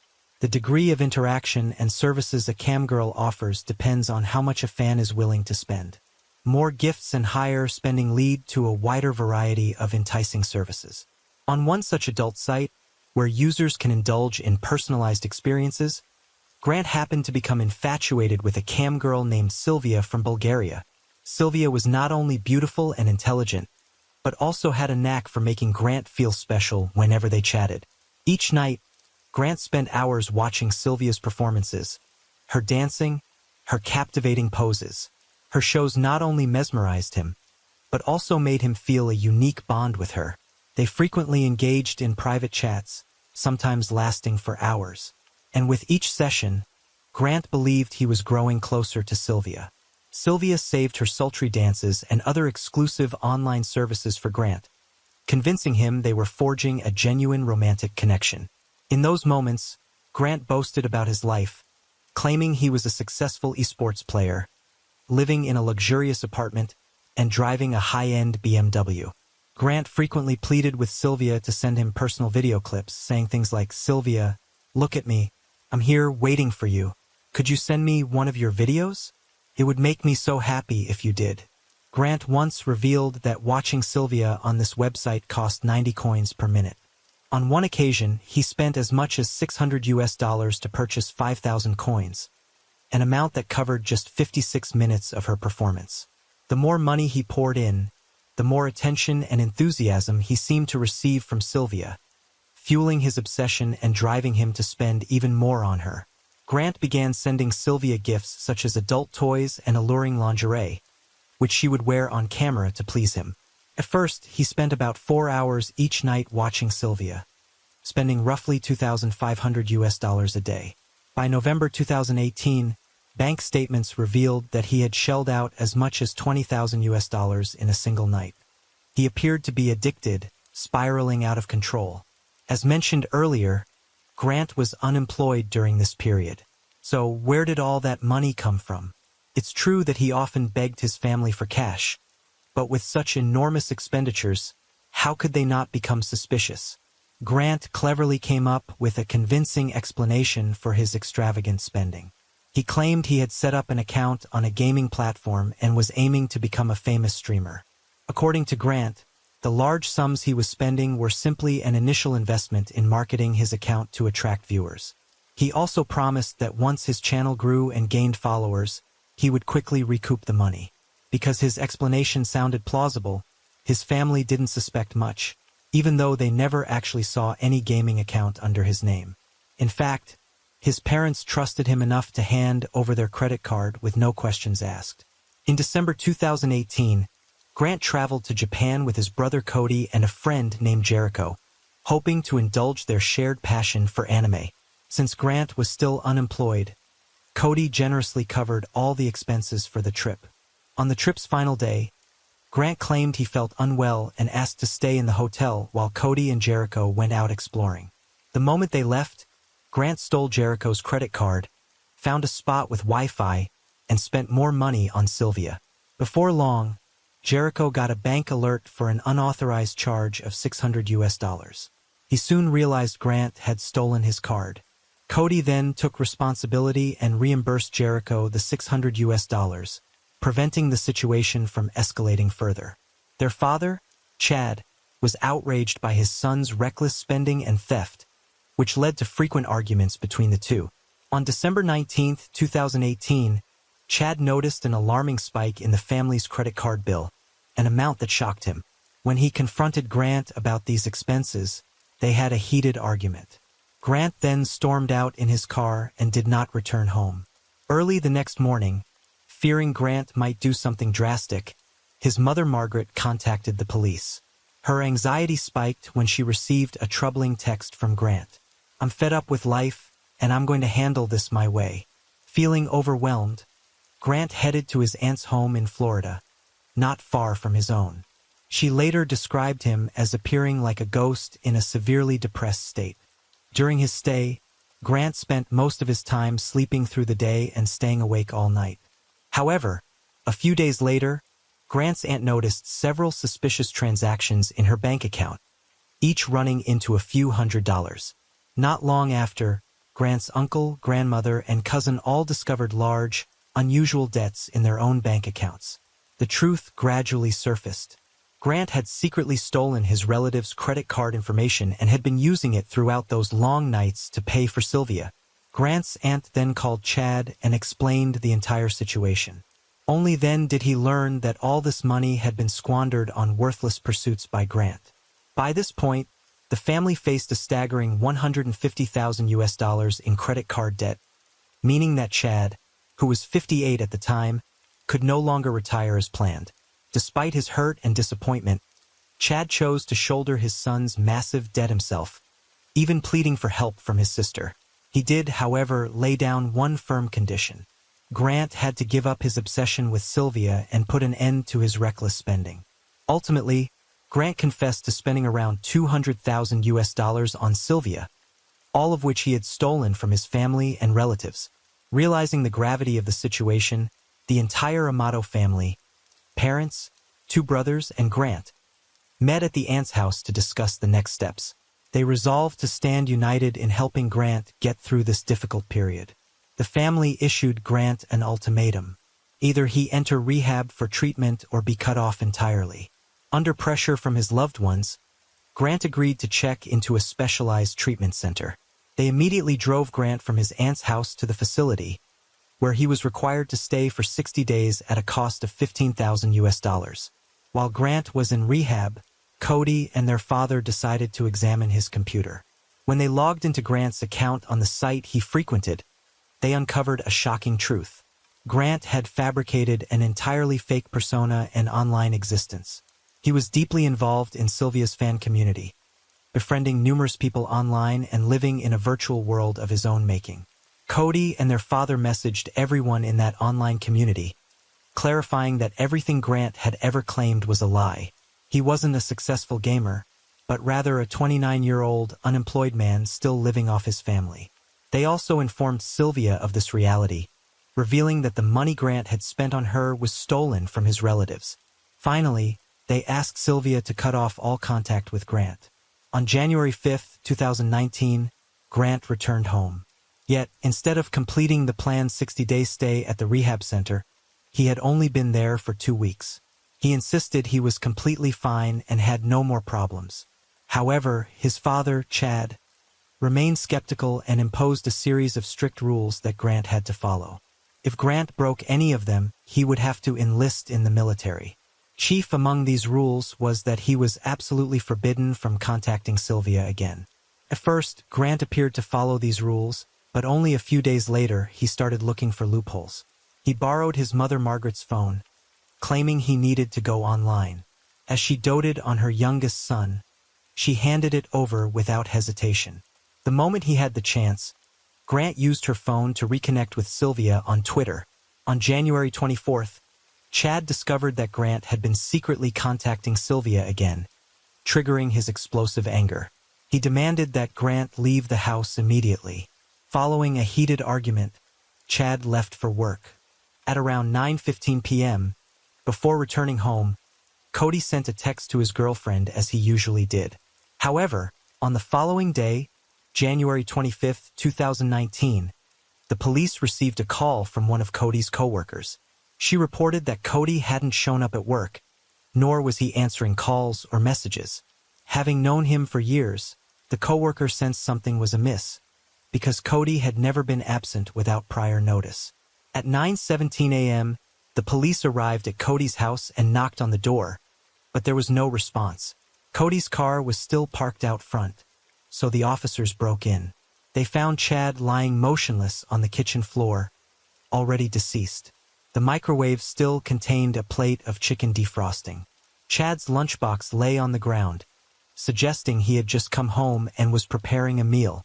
Continuing their search through the house, the officers discovered Margaret's body in the study. She was seated in a chair with her head slumped over a desk. A glass of wine remained on the table, and her computer was still on. The police then found Cody's body near the garage door, still dressed in his work uniform. A backpack lay beside him, and about 5 feet, 1.5 meters away were 2 firearms. For spent shell casings were scattered on the floor, but notably, neither firearm was the murder weapon. The caliber did not match the guns, and there were no fingerprints or DNA belonging to a suspect at the scene. It was clear the killer had purposely cleaned and staged the scene to mislead the investigation. Nevertheless, multiple suspicious details emerged at the crime scene. As noted, the 2 guns near Cody were not the murder weapons, and his body was found by the garage door. Strangely, when officers inspected it, the door was closed and completely free of blood. If Cody had been shot with the door shut, there would almost certainly be blood spatter on it. This strongly suggested that the door had been closed after Cody was shot. Police then realized there was another son in the family, Grant, who was not present when the murders took place. The next day, Investigators traced Grant's car to a hotel in Orange County, Florida, and promptly brought him in for questioning. "We need to check if you're carrying any weapons. Stay put and give us your full name." "My name is Grant Amato." The interrogation lasted more than 7 hours. Grant openly admitted to stealing money, his relationship with Sylvia, and the arguments he had with his father. He recounted everything honestly, explaining that on the evening of the 24th, the same night Cody texted his girlfriend about going home to sort out some issues, Cody returned and announced that the family knew all about Sylvia, demanding Grant move out. Grant said he packed his belongings and left, and before he did, Cody told him he would take care of their parents and handle the situation. Grant insisted that everyone at home was alive and well when he departed, hinting that Cody was responsible for whatever happened next, and that he himself was unaware of any wrongdoing. "Cody will take care of everything," he said. Throughout the interrogation, Grant repeatedly claimed he knew nothing about what had transpired, and that everything seemed normal when he left. However, Grant's statements soon became inconsistent. At first, he claimed he left the house at 9:30 p.m., when Cody still hadn't returned. Later, he changed his story, saying he left at 12:30 a.m., after Cody had already come home. Grant added that he spent the night in a parking lot and drove off the next morning to attend a job interview. Jason, Grant's oldest brother, was the only surviving member of the family. After receiving the news, the police arranged for him to meet with Grant. When Jason entered the interrogation room, he walked right up to Grant, embraced him, and said, "I love you more than anything in this world, just like I love Cody and Mom and Dad. I know Dad wasn't some villain, and Cody wasn't either. They're our family, and they'd never hurt us. Everything you did, those dark times, you got through them because of their help.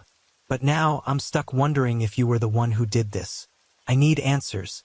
I want to know what really happened to Mom, Dad, and Cody, because I wasn't there to help, and that tears me apart. It breaks my heart." On January 26th, Grant was released.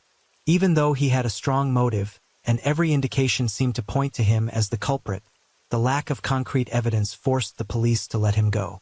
By January 28th, Grant was arrested again and charged with 3 counts of first-degree murder. Police found him carrying a pair of leather gloves, a credit card, and a savings card. The gloves tested positive for gunshot residue, and although Grant claimed he routinely wore them when shooting for sport, friends and relatives confirmed they had never seen him use them. The credit card in his possession belonged to Chad, Grant's father, while the savings card was in Cody's name. Grant also had his passport, which led authorities to suspect he might flee the country, possibly heading to Bulgaria to find Sylvia. In addition, the police found a letter in Grant's possession, purportedly from Cody, apologizing for everything that had happened. However, investigators later discovered that Grant himself had written it, apparently in an attempt to create a more believable story. Grant's trial began in July 20th. Police reconstructed the entire timeline of events. Margaret's computer files showed her last recorded activity at 4:44 p.m., likely the moment when everything started. Around 5:30 p.m., Chad came home and went into the kitchen, and Grant apparently followed him there. By about 10 p.m., Cody returned, entering the house through the garage. Grant, still inside, cleaned and rearranged the crime scene once he was finished. Then, using Chad's fingerprint, Grant unlocked his father's phone and accessed his bank account, transferring all of Chad's funds to his own account. Investigators discovered that Chad's fingerprint had been meticulously wiped, presumably so Grant could use it for unlocking the phone. That same night, Grant left the house and drove to a parking lot, where he used Cody's phone to watch Sylvia and spent over $600 on his brother's card. It was around 3 a.m. Nipstam a.m. at that point. Following an 8-hour trial, the jury found Grant guilty on all 3 counts, sentencing him to life in prison without the possibility of parole. Throughout the trial, Grant showed no emotion. His eyes remained cold and vacant. To this day, he steadfastly maintains his innocence. Several media outlets have approached him about filming a documentary, but he's turned them all down. Grant says he will only participate if the producers agree to cover his legal expenses and help secure his release. During a prison interview, Grant revealed that he fell in love with Sylvia the moment he first saw her. 2 days before the murders, he had written Sylvia a letter apologizing for fabricating his life story, admitting that he wasn't successful and still lived with his parents. He confessed that he lied only to catch Sylvia's attention. However, Grant never mentioned stealing money from his family, friends, or relatives. He merely wrote, "I'm sorry for betraying Sylvia's trust. I hope Sylvia can forgive me and give me a second chance." The letter ran 8 pages long, filled mostly with apologies and declarations of his feelings for Sylvia. He ended it by writing, "You mean everything to me. I would devote my entire life to making you happy." In previous cases we've covered, we often see families grappling with strict upbringings, intense academic pressure, or fractured relationships, such as domestic violence. Yet in today's story, we're dealing with an exception. The Amato family was loving and close-knit. When their youngest son Grant went into crisis, the entire family didn't hesitate to help him through it. How could a warm, united household produce someone so selfish, fragile, and immature that he'd harm the very people who loved him? We often believe that family is our strongest anchor, the place where unconditional love and protection await us. When someone makes a mistake, it's typically their family who steps up without hesitation. However, Grant's story offers a different perspective. Although his relatives consistently stood by him, covering for his misdeeds and helping him overcome his troubles, that very support inadvertently pushed him further down the wrong path. He stole anesthetics from the hospital, yet the family intervened to hide it instead of letting him face the consequences. He stole money from relatives, and rather than seeking a proper resolution, they quietly assisted him. Even though they knew he had issues with internet use, they still allowed him access to a phone. Their actions treated him like a child who had never grown up. Yet Grant was 30 years old. This might have fostered an illusion in his mind that no matter what he did, someone would always cover for him and clean up his mess. Could it be that his family's unconditional support gradually blurred his sense of personal boundaries, ultimately causing such a tragic outcome? From the perspective of parents and relatives, such support might seem like the natural thing to do. When we see our children or loved ones in distress, our first instinct is often to help and shield them from dire consequences. Yet sometimes, being overprotective can backfire, preventing the individual from recognizing responsibility and the repercussions of their actions.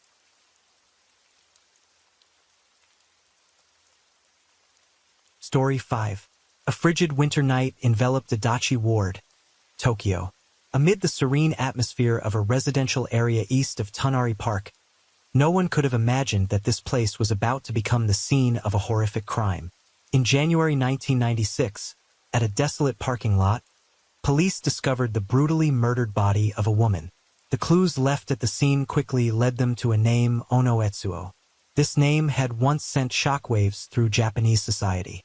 20 years earlier, Ono Etsuo had been accused in a series of chilling cases involving young women. But a dramatic turn in the courtroom transformed him from a convicted killer into a wrongfully accused hero. Had true justice been served, or was it all a carefully orchestrated charade? Now, as blood spilled once more, the specter of the past resurfaced.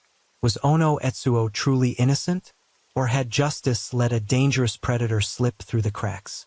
Adachi Ward, one of the northernmost wards of Tokyo, Japan, is renowned for its lush natural scenery. It's home to Tonari Park, one of the largest parks among Tokyo's 23 wards, offering a precious retreat for the city's busy urban dwellers. East of Tonari Park lies the residential neighborhood of Higashi Rokugitsucho. Yet beneath Adachi's tranquil facade lurk terrifying shadows, a gruesome crime that would shake Tokyo to its core. On a freezing Tuesday, January 9, 1996, in a parking lot in Higashi Rokugitsucho, Adachi Ward, local residents were horrified to discover a strange object, a human-shaped figure wrapped in an old blanket. As they approached, they recoiled in terror at the ghastly sight. Police arrived swiftly at the scene after receiving the report. Inside the blanket was the body of a woman who had been burned, her head missing. Forensic examiners found the perpetrator's DNA on the blanket, and the method of the crime bore a haunting resemblance to a series of shocking cases that had rocked Tokyo 20 years earlier. Back then, 10 consecutive murders targeted young women in their 20s who were assaulted and then set ablaze. The prime suspect in those earlier cases, Ono Etsuo, had a criminal record for theft and arson, and had been spotted near the crime scenes multiple times. Yet, he was ultimately acquitted. Now, in the parking lot case, the police quickly identified the victim, Mayuchi Yoshi, a 41-year-old woman from Ibaraki Prefecture. After losing her job, she left her hometown, drifting to a dachi ward in Tokyo, where she slept in Tonari Park at night. Ono Etsuo, who worked as a cleaner at Tonari Park, had known Yoshi and lived with her. His home was not far from the parking lot. Neighbors reported that a few months earlier, they had seen him bring a middle-aged woman to his house.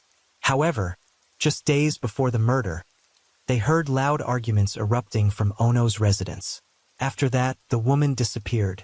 Ono Etsuo, a man with a prior conviction for theft, had served 2 years in prison. After his release, he moved to a dachi ward. The police searched his home and found a blanket with characteristics matching the one discovered at the crime scene. With mounting evidence, Ono Etsuo quickly became the prime suspect. So, who is the real Ono Etsuo? Was he connected to the series of horrific murders that terrorized Tokyo 20 years ago? To answer these questions, we need to travel back in time to the moment he was born. In 1936, Ono Etsuo was born in Kitora Village, Ibaraki Prefecture, now part of Namagata City. His mother, a hard-working farmer, became a widow just 6 days after her marriage.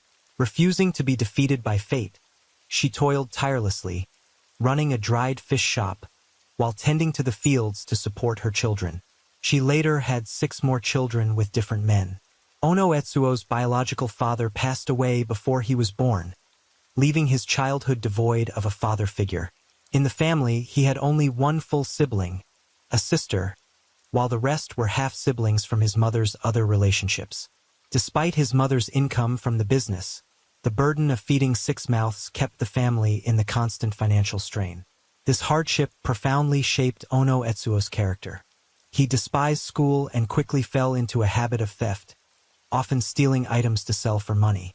His academic performance in middle school was dismal, with nearly all subjects below average except for physical education. In a 240-day school year, he skipped 60 days, on average missing 1 day for every 4. On the days he didn't attend school, he helped with household chores and seized opportunities to commit petty theft. Eventually, he dropped out entirely, never completing junior high school. Later, Ono Etsuo's family moved to Tokyo, marking a turning point in his life. He started working, taking a job at a pachinko parlor, but quit after just 1 month. From there, he became addicted to pachinko, spending at least 3,000 yen per session, rapidly draining his funds. To sustain his habit, he began stealing in residential areas, until he was caught and sent to a reformatory for a year. After his release, Ono Etsuo showed no signs of reform and continued his thieving ways. At 26, he was arrested for breaking into a home and sentenced to prison. Upon release, not only did he fail to change, but he also started committing arson. Almost every few months, he was arrested and jailed. Each time he was released, he found temporary work, drifting between the homes of various relatives. Over the years in Tokyo, he was arrested a total of 14 times, convicted 8 times, and served nearly 13 years in prison. He became a notorious criminal, a familiar face to local police. In 1968, at the age of 32, Ono Etsuo was released. But just a few months later, a series of horrific serial murders began in the capital region. That sweltering summer, a 26-year-old female employee became the victim of a brutal murder in a grassy area near a tennis court by a Yasi station in a dachi ward, JR Jobin Line. The victim was burned, and there were signs of assault. Witnesses reported seeing flames in the early hours of the morning of the murder. 2 days later, an anonymous call came in, informing the police that the culprit was none other than Ono Etsuo, who had recently been released from prison. From 1973 to 1974, a string of 9 similar cases unfolded across Tokyo, Saitama, and Chiba. The victims were primarily young women, and Ono Etsuo was coincidentally spotted near the crime scenes. Notably in the Mabashi area of Matsuda City, Chiba Prefecture, 3 horrific murders occurred within a single month. A 19-year-old female employee and a 30-year-old housewife went missing, later found murdered. At the scenes, traces of type O blood, matching Ono Etsuo's blood type, were discovered. As the police dug deeper, they uncovered a chilling truth. Just before these murders, Ono Etsuo had been sneaking into the area to steal, using ladders to break into apartments and steal valuable items. Was Ono Etsuo truly the perpetrator behind this series of gruesome murders? Were these cases connected? These haunting questions plagued Japanese police for years. On August 2nd, another similar case occurred, involving an office worker in Adachi Ward, Tokyo. The perpetrator was determined to have type O or be blood. A witness reported seeing a suspicious man fleeing the scene. He was about 170 centimeters tall, wearing a dress shirt, and around 40 years old, a description that matched Ono Etsuo. Just 3 days later, another office worker in Shiki City, Saitama Prefecture, became a victim. Between 1968 and 1974, a total of 10 similar cases occurred in the capital region. These crimes shared many similarities, reflecting the severe social insecurity during a time when Japan was experiencing rapid economic growth. In reality, Ono Etsuo had long been on the police's radar, but they lacked direct evidence. Footprints found at the scene of the murder of Miyata Sanai, a 21-year-old teacher, could only prove his presence at the crime scene. Just as the police hit a dead end a month later, Ono Etsuo was arrested for theft in the Mitsuda area. This was a golden opportunity for the police to interrogate him. At the station, Ono Etsuo confessed to his crimes. He admitted that around 10:30 p.m. that night, he saw the victim on her way home. He lured her into a building under construction, where he attacked her. Initially, he intended to take her home, but she screamed for help and tried to flee. In a panic, he used her clothing cord to strangle her and buried her body at the construction site. Based on his confession, the police recovered the victim's umbrella, wallet, clothes, and other belongings near a nearby riverbank. As news of the case spread, the media erupted, portraying Ono Etsuo as a demon hiding behind a gentle facade. Although many questions remained unanswered, in the eyes of the public, he had become a notorious serial killer. However, as the investigation deepened, the police discovered that 2 of the 10 cases had different perpetrators. The fire at a restaurant in Katsushika Ward, Tokyo, in July, was actually a murder robbery, and the culprit had already been apprehended. The Shiki City case in Saitama in August, despite Ono Etsuo's confession, showed blood at the scene as type A or AB, while his blood type was O. Furthermore, the victim's boyfriend, who had a matching blood type, had met her the night before the murder. These details raised a significant question. Was Ono Etsuo truly the mastermind behind the series of horrific murders in the capital? In March 1975, 6 months after the Miyata Sanai case, Ono Etsuo suddenly retracted his confession, adamantly claiming his innocence. He accused the police of using coercive tactics to force him into a false confession. At the same time, Japanese society was abuzz with the infamous Sayama case. The suspect, Ishikawa Kazuo, a man with a criminal record, had initially confessed but later withdrew his statement, alleging police coercion. Because Ishikawa Kazuo came from a lower social class, his case garnered widespread public sympathy and support. Ono Etsuo's situation bore striking similarities. However, some investigative journalists uncovered that, from the outset, the police had dismissed the possibility that Ono Etsuo belonged to a disadvantaged class. Instead, they focused on building a case against him, tailoring their investigation to secure a guilty verdict. This raised serious doubts about the fairness of the legal process. For various reasons, Ono Etsuo's trial faced repeated delays. While awaiting trial, he remained in custody. By 1979, after 5 years of detention, he published a book detailing his experiences and expressing his longing for a happy life. He wrote about his close bond with his family's younger generations and his desire for a true home. These heartfelt words resonated deeply with many readers. Ono Etsuo's reflections stirred public sentiment, leading some to believe that Mr. Ono was a kind-hearted, emotional middle-aged man, making it hard to imagine him committing such heinous crimes. Much like the Sayama case, the Ono Etsuo case captured significant public attention. A support group called the Ono Etsuo Relief Association was formed, with members firmly believing in his innocence and actively advocating on his behalf. They pointed out that the blood test results from the Miyata Sanai crime scene might not be entirely reliable, as the victim's body had been burned. Even if the blood type matched, it was only circumstantial evidence. The most critical evidence against Ono Etsuo was his confession and the physical items the police recovered based on that confession. However, these pieces of evidence were riddled with inconsistencies. After the murder was discovered, the police conducted a thorough search of the surrounding area, but found none of the victim's belongings. Yet, 100 days later, those items were suddenly discovered exactly as Ono Etsuo had described in his confession. The umbrella was found just 650 feet from the crime scene, and the wallet was located by the riverbank, within the initial search radius. These items should have been found during the first search, but they weren't. More crucially, there were questions about the legality of the police interrogations. If it could be proven that Ono Etsuo's confession was coerced, it would deal a significant blow to the principle of presumed guilt. Consequently, the Relief Association focused on the issue of temporary detention to defend Ono Etsuo, raising questions about the authenticity of his confession. Temporary detention is a unique aspect of Japan's judicial system, where some suspects are held at police stations rather than in prisons or detention centers before formal charges are filed. In this environment, the police have complete control over interrogations, making suspects vulnerable to coercion and increasing the risk of false confessions. In July 1986, the Miyata Sanai case went to trial at the Chiba District Court's Matsuda branch. The defendant, Ono Etsuo, was charged with murder. After 2 months of proceedings, the court found him guilty and sentenced him to life imprisonment. Ono Etsuo immediately appealed, firmly rejecting the verdict.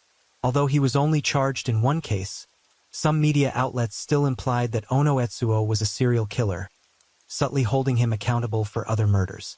The Ono Etsuo Relief Association launched a vigorous campaign to protest this defamation, calling for public attention. This became a key factor in prompting an appeal trial.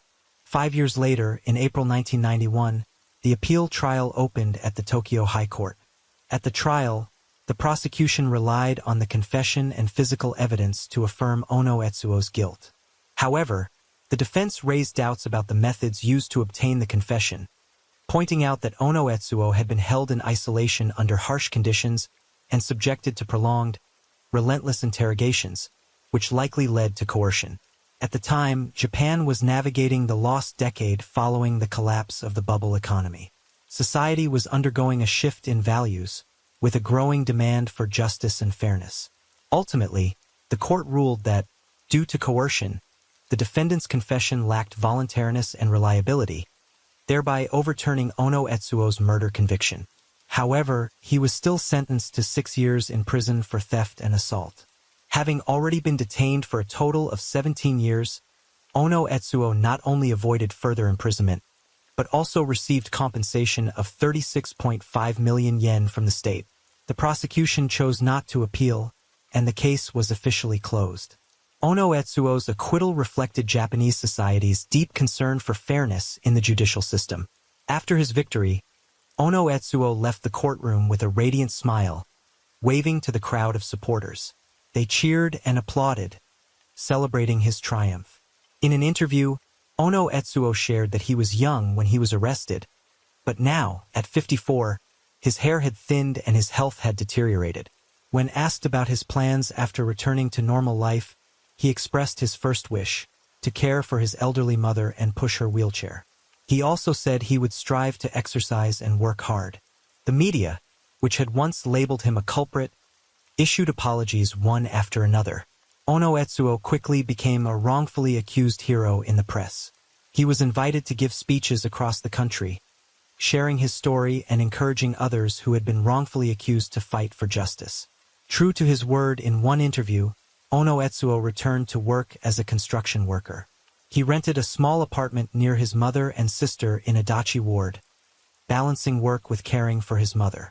However, he noticed that his favorite tonkatsu, fried pork cutlet, and ramen had become more expensive.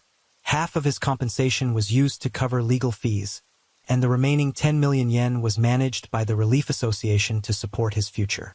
The amount Ono Etsuo could freely use was about 8 million yen. But instead of living frugally, he squandered the money, frequently visiting bars. He once bragged to friends that he had received a large sum from the government and could live comfortably for years, even without working. One night, while drunk at an izakaya in Adachi Ward, he let slip something shocking, but everyone dismissed it as the ramblings of a drunk paying it no mind. Just 1 year after his release, Ono Etsuo fell back into old habits, committing another theft. He broke the glass door of a real estate company and was caught red-handed rummaging through the property inside. Once again, he was sent to prison. 2 years later, after serving his sentence, he returned to his apartment in Adachi Ward and found a job as a cleaner at Tonari Park. The story returns to 1996. At the age of 59, Ono Etsuo once again found himself a suspect in a murder case. However, having once been hailed by the public as a wrongfully accused hero and backed by numerous organizations, the police hesitated to act without solid evidence, fearing a fierce backlash from the public. In the early 1990s, DNA technology began to be widely applied in criminal investigations. Compared to traditional methods like blood type testing or hair analysis, DNA evidence offered far greater reliability.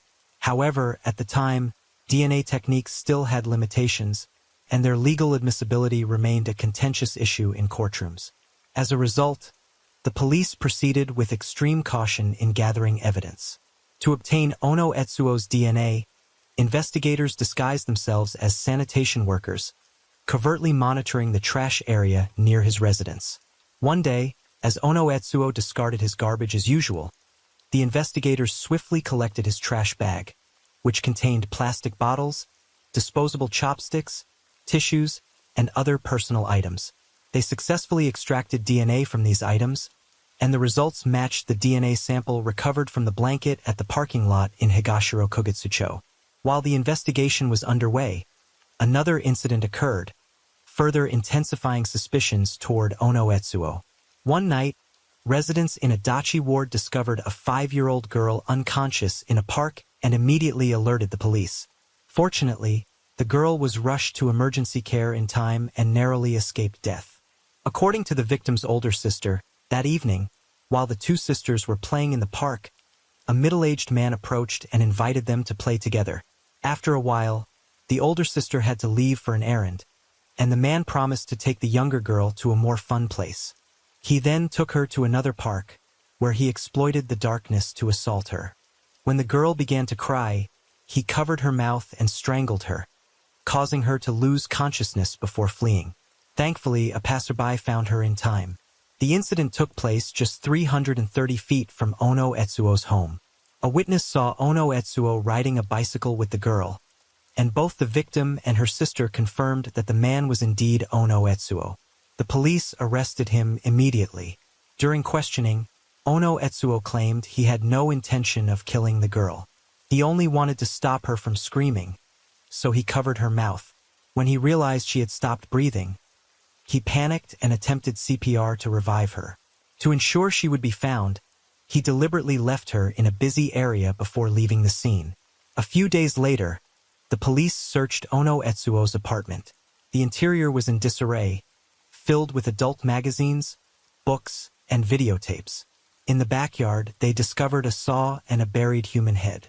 Forensic analysis confirmed that the head belonged to Mayuchi Yoshi, the victim murdered at the parking lot in Higashiro Kogutsucho. Inside the refrigerator, the police found additional body parts of the victim, along with her identification documents. Faced with irrefutable evidence, Ono Etsuo was forced to confess to his crimes. A few months before the murder, Ono Etsuo and Mayuchi Yoshi had met while he was working as a cleaner at Tonari Park. At the time, Mayuchi Yoshi was living as a drifter in the park. She was born in the town of Asu Namegura District, Ibaraki Prefecture, 18 years younger than Ono Etsuo. In a strange twist of fate, ASU is located right next to Kitanura village, Ono Etsuo's hometown. Previously, Mayuchi Yoshi had worked as a food store employee and a golf caddy. But after losing her job, she began a life of wandering. Ono Etsuo, who had always yearned for a family, invited Mayuchi Yoshi to live with him. At first, she was diligent, taking care of household chores with care. Trusting her, Ono Etsuo gave her a key to the apartment and 3,000 yen daily to buy groceries. However, over time, Mayuchi Yoshi grew negligent, refusing to cook dinner and often going out at night. This led to frequent arguments between the two. The night before the murder, Mayuchi Yoshi once again failed to prepare dinner and didn't return home until 10:30 p.m. Ono Etsuo flew into a rage and the two argued fiercely until 2 a.m. Finally, Mayuchi Yoshi declared she wanted to leave and demanded 2 million yen from Ono Etsuo as compensation for her housework. Realizing she had only lived with him for money, Ono Etsuo, in a fit of anger, attacked her with a baseball bat. After committing the crime, Ono Etsuo felt remorse and decided to take Mayuchi Yoshi's ashes back to her hometown. So, the following midnight, he wrapped her body in a blanket, took it to the parking lot in Higashiraku Getsucho, and set it on fire. A day later, he returned to check and found the body hadn't fully burned. So he took the head back and buried it in his backyard. In 1998, the case went to trial at the Tokyo District Court. The defendant, Ono Etsuo, was charged with murder and several other crimes. The court determined that the defendant lacked empathy, displayed an aggressive personality, and posed a high risk of reoffending. At the prosecution's request, the court sentenced Ono Etsuo to life imprisonment. The defense attorney argued that the sentence was unjust and filed an appeal. A year later, the Tokyo High Court reviewed the case and emphasized that the suffering and terror endured by the victim were immeasurable. Ono Etsuo's motive was classified as a crime of gratification, meaning the act itself was committed to satisfy the perpetrator's depraved desires. After killing the victim in a rage during their argument, he kept parts of her body in his home, possibly to fulfill some perverse pleasure. Ultimately, the Tokyo High Court upheld the original verdict, closing the case. This case sent shockwaves through the public, exposing Ono Etsuo's true nature. The image of a wrongfully accused hero that he had once been celebrated for crumbled into a bitter irony. The relief committee that had once defended him became a target of public criticism.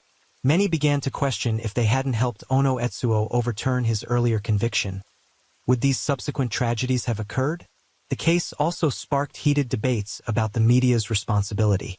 In the earlier Miyata Sanai case, while the legal process was still ongoing, some newspapers hastily labeled Ono Etsuo a serial killer, leading to the formation of the relief group and his eventual acquittal at the appeal trial.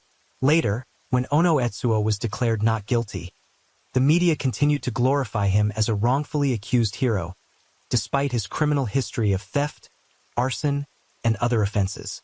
This blind glorification lulled society into a false sense of security, resulting in further heartbreaking tragedies. Many also suspected that Ono Etsuo was the true culprit behind the series of shocking murders in Japan's capital region. However, because those crimes occurred before Japan's criminal law was amended in 2010, they were still subject to a maximum statute of limitations of 25 years. The capital region murders took place between 1968 and 1974, while Ono Etsuo was only convicted in 1996. This meant that even if new, definitive evidence emerged, he could no longer be prosecuted for those earlier crimes. Reports indicate that, in prison, Ono Etsuo has maintained a routine of physical exercise and frequently communicates with the media. At the end of each letter, he includes caring messages like "take care of your health" or "keep pushing forward," written in a gentle tone that starkly contrasts with the monstrous crimes he committed. In the past, it was this simplicity and warmth that convinced his supporters to believe in him, advocate for him, and fight to prove his innocence. But even now, they struggle to comprehend the true person hiding behind that ordinary facade. Currently, at 88 years old, Ono Etsuo remains in prison, serving his sentence. He continues to adamantly deny any involvement in the series of shocking murders in the capital region.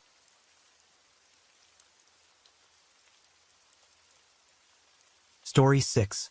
Russia is home to countless beautiful nature parks, often frequented by locals for sightseeing and relaxation. However, one park in this country was once dubbed the Park of the Devil because it became the scene of over 40 tragic murders, all committed by a single perpetrator. USO. In the southern region of Moscow lies a vast nature park known as Bitsevsky Forest Park. It's a well-known spot that attracts many locals. The park's name originates from a river that flows through the area. Legend has it that, in ancient times, this forest was a playground for the nobility. Now, the park still retains numerous historical traces, giving visitors the sensation of stepping into a page of ancient history where the past and present intertwine. Our story begins on October 15, 2005, a Saturday amidst the radiant golden hues of autumn. While patrolling the forest, two officers from the Moscow Patrol Unit were walking along familiar trails. They were performing their duties while savoring the pleasant atmosphere of the autumn afternoon. Suddenly, they froze. Ahead, amidst rustling dry leaves, a human body lay sprawled on the ground. The officers rushed forward. Though the smell wasn't overpowering, the sight before them sent chills down their spines. The victim's face had been crushed beyond recognition. Even more horrifying, a vodka bottle was deeply embedded in the back of the victim's head. Immediately, backup forces were dispatched to the scene. Leading the operation was none other than the Moscow police chief. They scoured every inch of the surrounding area, searching for any clue that might identify the victim. But not a single item was found to confirm the deceased's identity. The vodka bottle lodged in the victim's head was pristine, bearing no fingerprints. After the autopsy, forensic experts concluded the victim was a man, approximately 30 to 40 years old. The cause of death was severe traumatic brain injury due to a forceful impact to the head, resulting in a shattered skull and ruptured arteries. The time of death was estimated to be about 3 years prior. Based on missing persons records, the police identified the victim as Muksani Oiki. However, the case quickly hit a dead end. There was no evidence to trace the perpetrator. A month later, near the location where the first body was found, a hiker in the forest stumbled upon another body. This time, the victim was an elderly man, around 60 to 65 years old. The autopsy revealed he had died 2 to 3 years earlier, with a cause of death mirroring the previous case, a shattered skull and severed arteries. In the days that followed, more bodies were discovered. By the end of December 2005, the police had found a total of 7 victims in Bitsevsky Forest. None of the bodies had been buried. The victims' remains were simply discarded on the forest floor, exposed to the wild elements. Yet a strange pattern emerged. All the victims had their heads crushed, with either a vodka bottle or a wooden stake driven into the back of their skulls. Notably, there were no signs of assault or any motive related to robbery. The series of gruesome murders sent waves of terror through the community. After piecing together the clues, the police reached a chilling conclusion. Only a serial killer could be behind it all. While the perpetrator remained at large, the local population lived in abject fear, unsure who would be the next victim. News of a killer lurking in the park spread rapidly throughout the area. The usual vibrancy of the forest faded, replaced by a grim and icy atmosphere. The rustling of the trees and the wind no longer brought a sense of peace, only amplifying the eerie desolation. Locals no longer dared to walk alone, and many avoided leaving their homes after dark. Given the severity of the case, the Moscow Police Department formed a special investigation unit, enlisting the best investigators to hunt down the culprit. During the investigation, they discovered a psychiatric hospital near the park.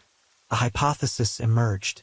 Could the killer be an escaped mental patient, hiding in the shadows during the day and emerging at night to strike their victims? The police immediately conducted a thorough sweep of the hospital, reviewing patient records and interviewing medical staff. However, no useful leads were uncovered. The killer remained an invisible phantom, leaving no trace. 2 months later, Russia's top forensic experts analyzed the victim's skull fragments. Based on the shape and extent of the damage, they determined that the murder weapon was likely a sledgehammer or a similarly heavy object. While this clue was significant, it still wasn't enough to identify the perpetrator. For months after the discovery of the first victim, an unexpected event unfolded. During a routine patrol in the park, police requested identification from a man who was walking. To their surprise, the man suddenly bolted. The officers immediately gave chase. The pursuit stretched on until one officer fired a shot, striking the man in the thigh and subduing him on the spot. After he was taken to the hospital for treatment, the man explained that he thought he was being robbed, which caused him to panic and flee. The incident turned out to be an unfortunate misunderstanding. A month later, the police noticed another individual acting strangely. It was a person dressed in women's clothing, hurrying toward a lake in the park, constantly looking over their shoulder as if fleeing from something. The police intercepted the individual. Upon closer inspection, they realized it was a man disguised as a woman. He claimed that he suffered from a compulsion to wear women's clothing and was afraid of being attacked, which explained his suspicious behavior. However, when the police searched his bag, they found a hammer. Facing intense questioning from the investigators, he explained that he was often discriminated against and even beaten, so he carried the hammer for self-defense. While his explanation seemed plausible, the police weren't entirely convinced. The man was taken to the station for further investigation. Ultimately, the verification process confirmed he had no connection to the series of murders. The nightmare showed no signs of ending. Over the next 6 months, 5 more victims were discovered in the forest, bringing the total to 12. The victims included both men and women, with no age restriction, though most were elderly men. The emergence of this killer plunged the entire city of Moscow into a state of panic. The media dubbed him the Bitsevsky Park Killer. The case became one of the longest and most haunting investigations in Moscow police history. Despite their best efforts, they still couldn't identify the monster behind this string of savage crimes. But then, a critical turning point emerged. The officers immediately gave chase. The pursuit stretched on until one officer fired a shot, striking the man in the thigh and subduing him on the spot.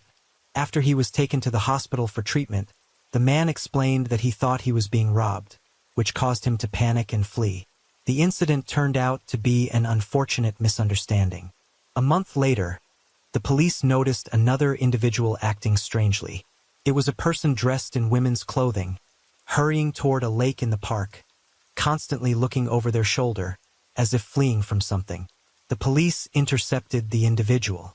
Upon closer inspection, they realized it was a man disguised as a woman. He claimed that he suffered from a compulsion to wear women's clothing and was afraid of being attacked, which explained his suspicious behavior. However, when the police searched his bag, they found a hammer. Facing intense questioning from the investigators, he explained that he was often discriminated against and even beaten, so he carried the hammer for self-defense. While his explanation seemed plausible, the police weren't entirely convinced. The man was taken to the station for further investigation. Ultimately, the verification process confirmed he had no connection to the series of murders. The nightmare showed no signs of ending. Over the next 6 months, 5 more victims were discovered in the forest, bringing the total to 12. The victims included both men and women, with no age restriction, though most were elderly men. The emergence of this killer plunged the entire city of Moscow into a state of panic. The media dubbed him the Bitsevsky Park Killer. The case became one of the longest and most haunting investigations in Moscow police history. Despite their best efforts, they still couldn't identify the monster behind this string of savage crimes. But then, a critical turning point emerged. Alexander was born in 1974 in Medvedkovo, Moscow. At just 10 months old, his father abandoned the family, leaving the infant in the care of a neglectful mother who was consumed by extramarital affairs. The only person who genuinely cared for him was his grandfather. To young Alexander, his grandfather was his entire world. But fate was unkind. At the age of 4, a tragic accident struck, forever altering the course of his life. While playing on a swing, Alexander fell backward, slamming his head onto the concrete ground. From then on, he developed a stutter, his handwriting became illegible, and he lost control over his behavior. Classmates began to torment him, bullying him relentlessly and calling him retarded. Alexander grew increasingly volatile, quick to erupt, ready to lash out at anyone who crossed him. Fearing her son had psychological issues, his mother enrolled him in a special school for children with learning difficulties.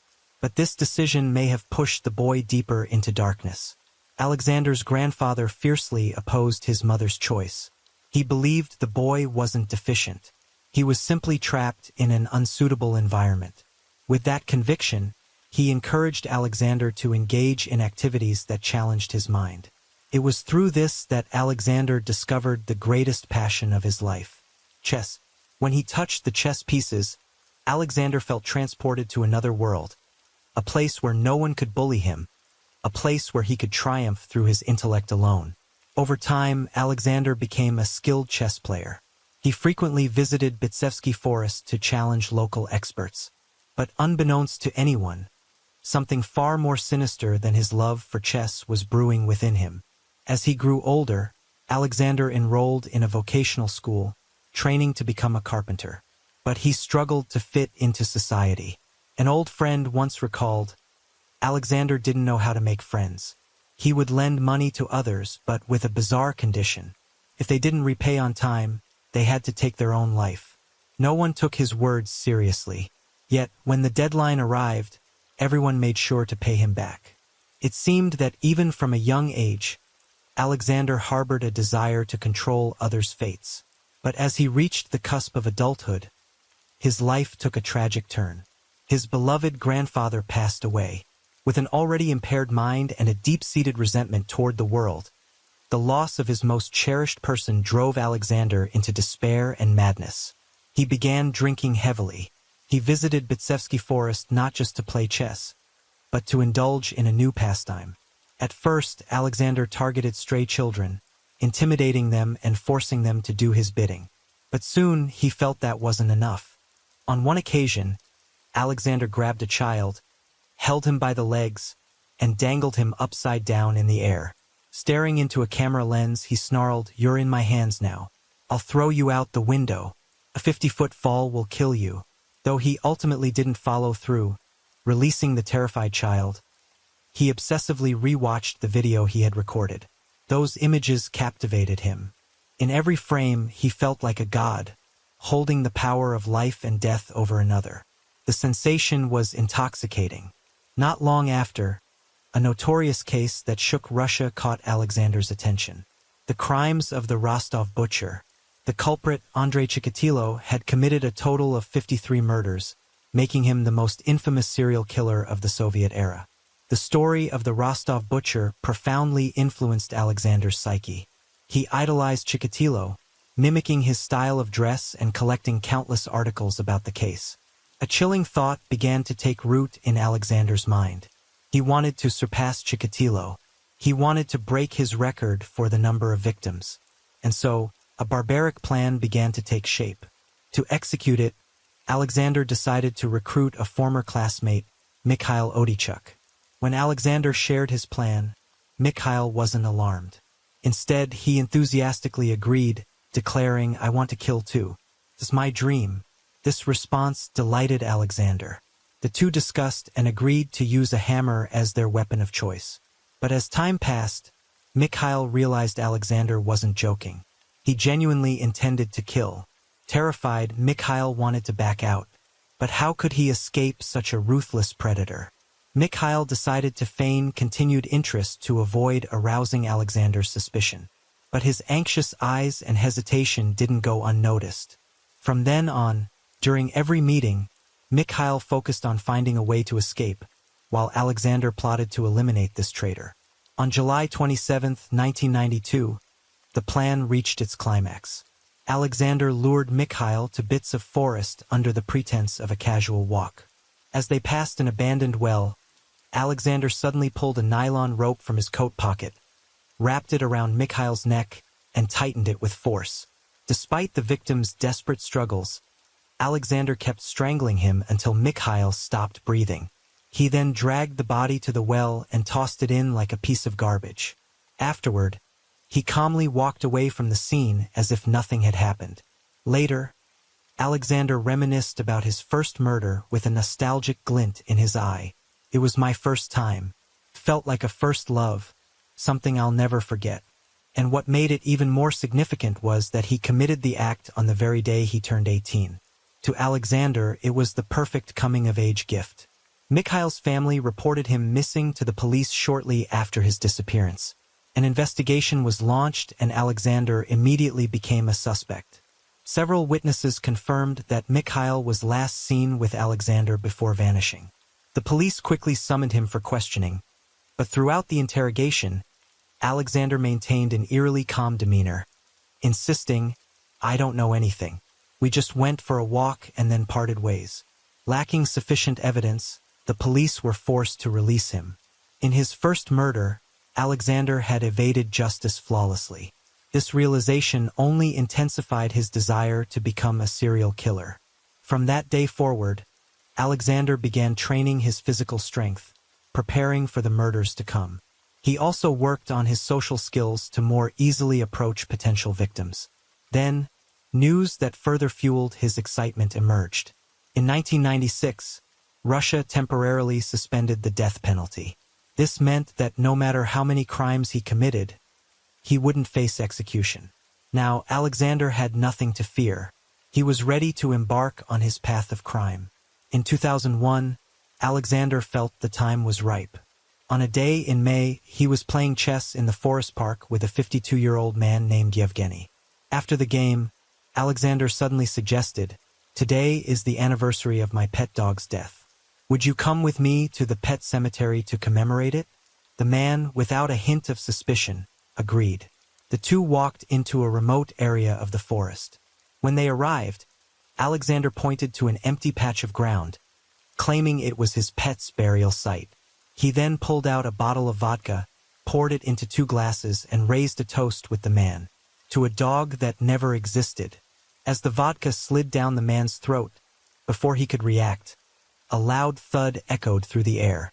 Alexander had leapt to his feet, smashing the vodka bottle directly onto the man's head. The man collapsed to the ground, blood staining the grass crimson.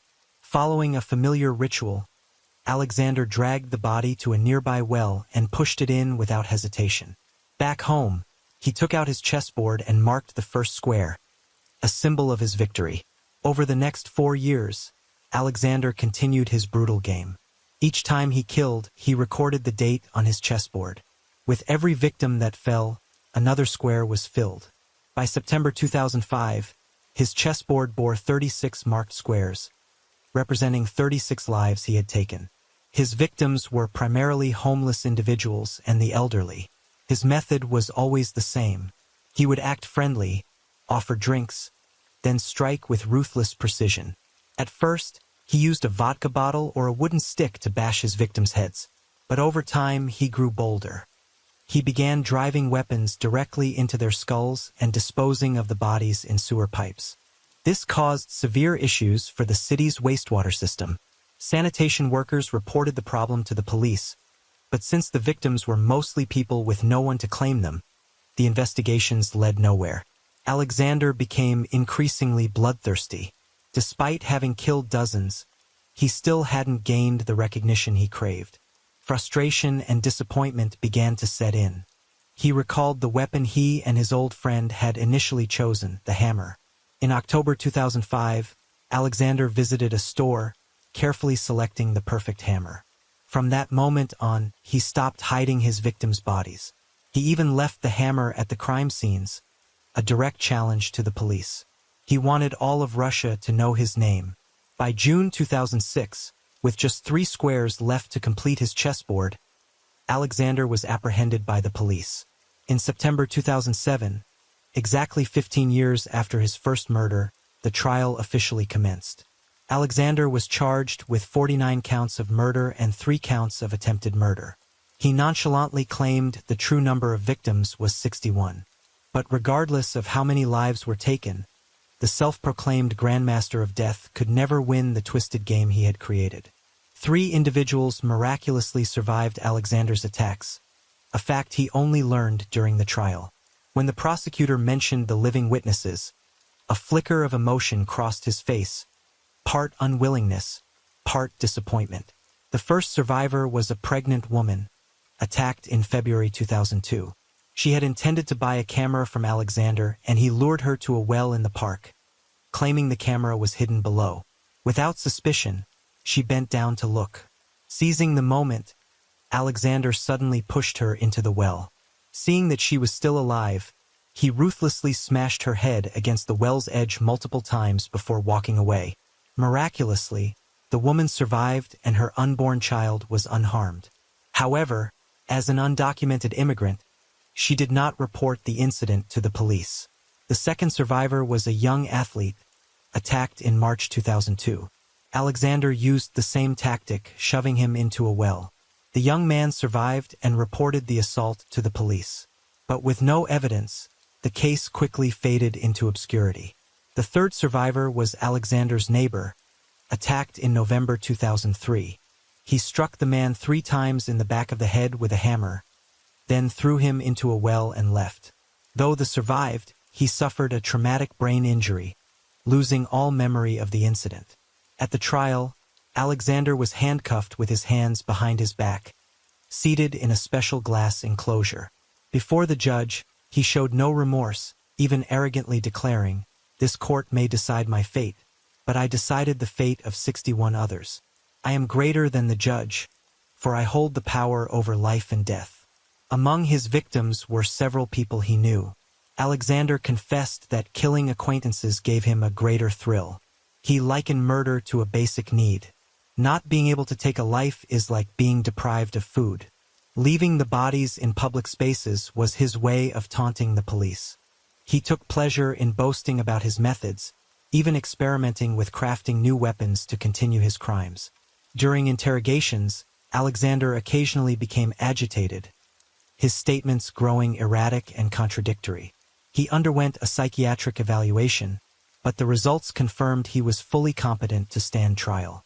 From a legal perspective, it's worth noting that being deemed mentally sane does not mean an individual has no psychological issues. Some of Alexander's traits may align with a personality disorder, but this was insufficient to exempt him from criminal responsibility. Given the exceptional severity of the case, the trial was open to the public.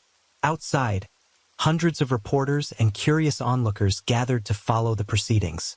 After over a month of deliberation, in October 2007, the Moscow City Court delivered its verdict. Alexander was convicted of 49 counts of murder and 3 counts of attempted murder. He was sentenced to life imprisonment and mandated to undergo compulsory psychiatric treatment. His mother broke down in tears in the courtroom, refusing all interviews. Still, she maintained that her son did not deserve such a sentence.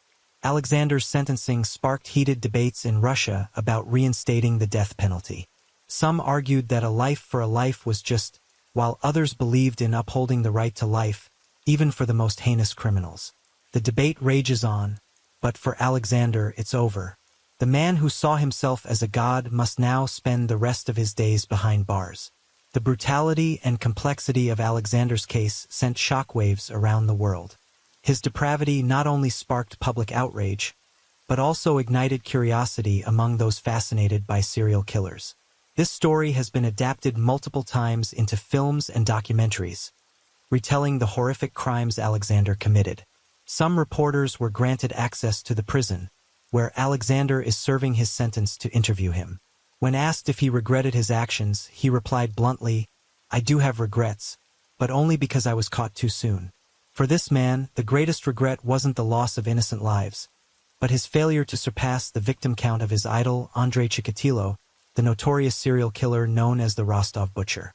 Despite his life sentence, Alexander has not abandoned his desire to continue his crimes. He once stated, "If I were released, the first thing I'd do is kill a few more people to relieve the pressure." He even planned to acquire a chessboard with 100 squares and fill it with human lives. To Alexander, human lives held no value. Throughout his killing spree, he never cared who his victims were, where they came from, or what their lives were like.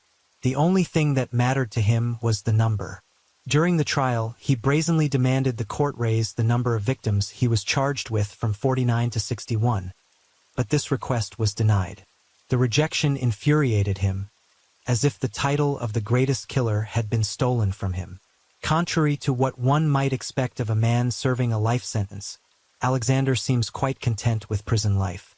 He adapted quickly and even made bizarre remarks about the facility. The water here is very clean and the climate is warm. In 2016, after 11 years in prison, Alexander even married a woman. Perhaps for this man, crime was the path to what he saw as a success. But for society, it remains an enduring nightmare. Alexander may have achieved his goal of killing for personal satisfaction, but he couldn't escape justice. His cruelty and arrogance have only deepened society's contempt, turning him into a symbol of the darkest distortions of the human psyche. Though he is imprisoned for life, is this truly a fitting punishment for someone who took dozens of innocent lives? Or should he have faced a harsher consequence? This question remains a topic of debate, not just in Russia, but worldwide.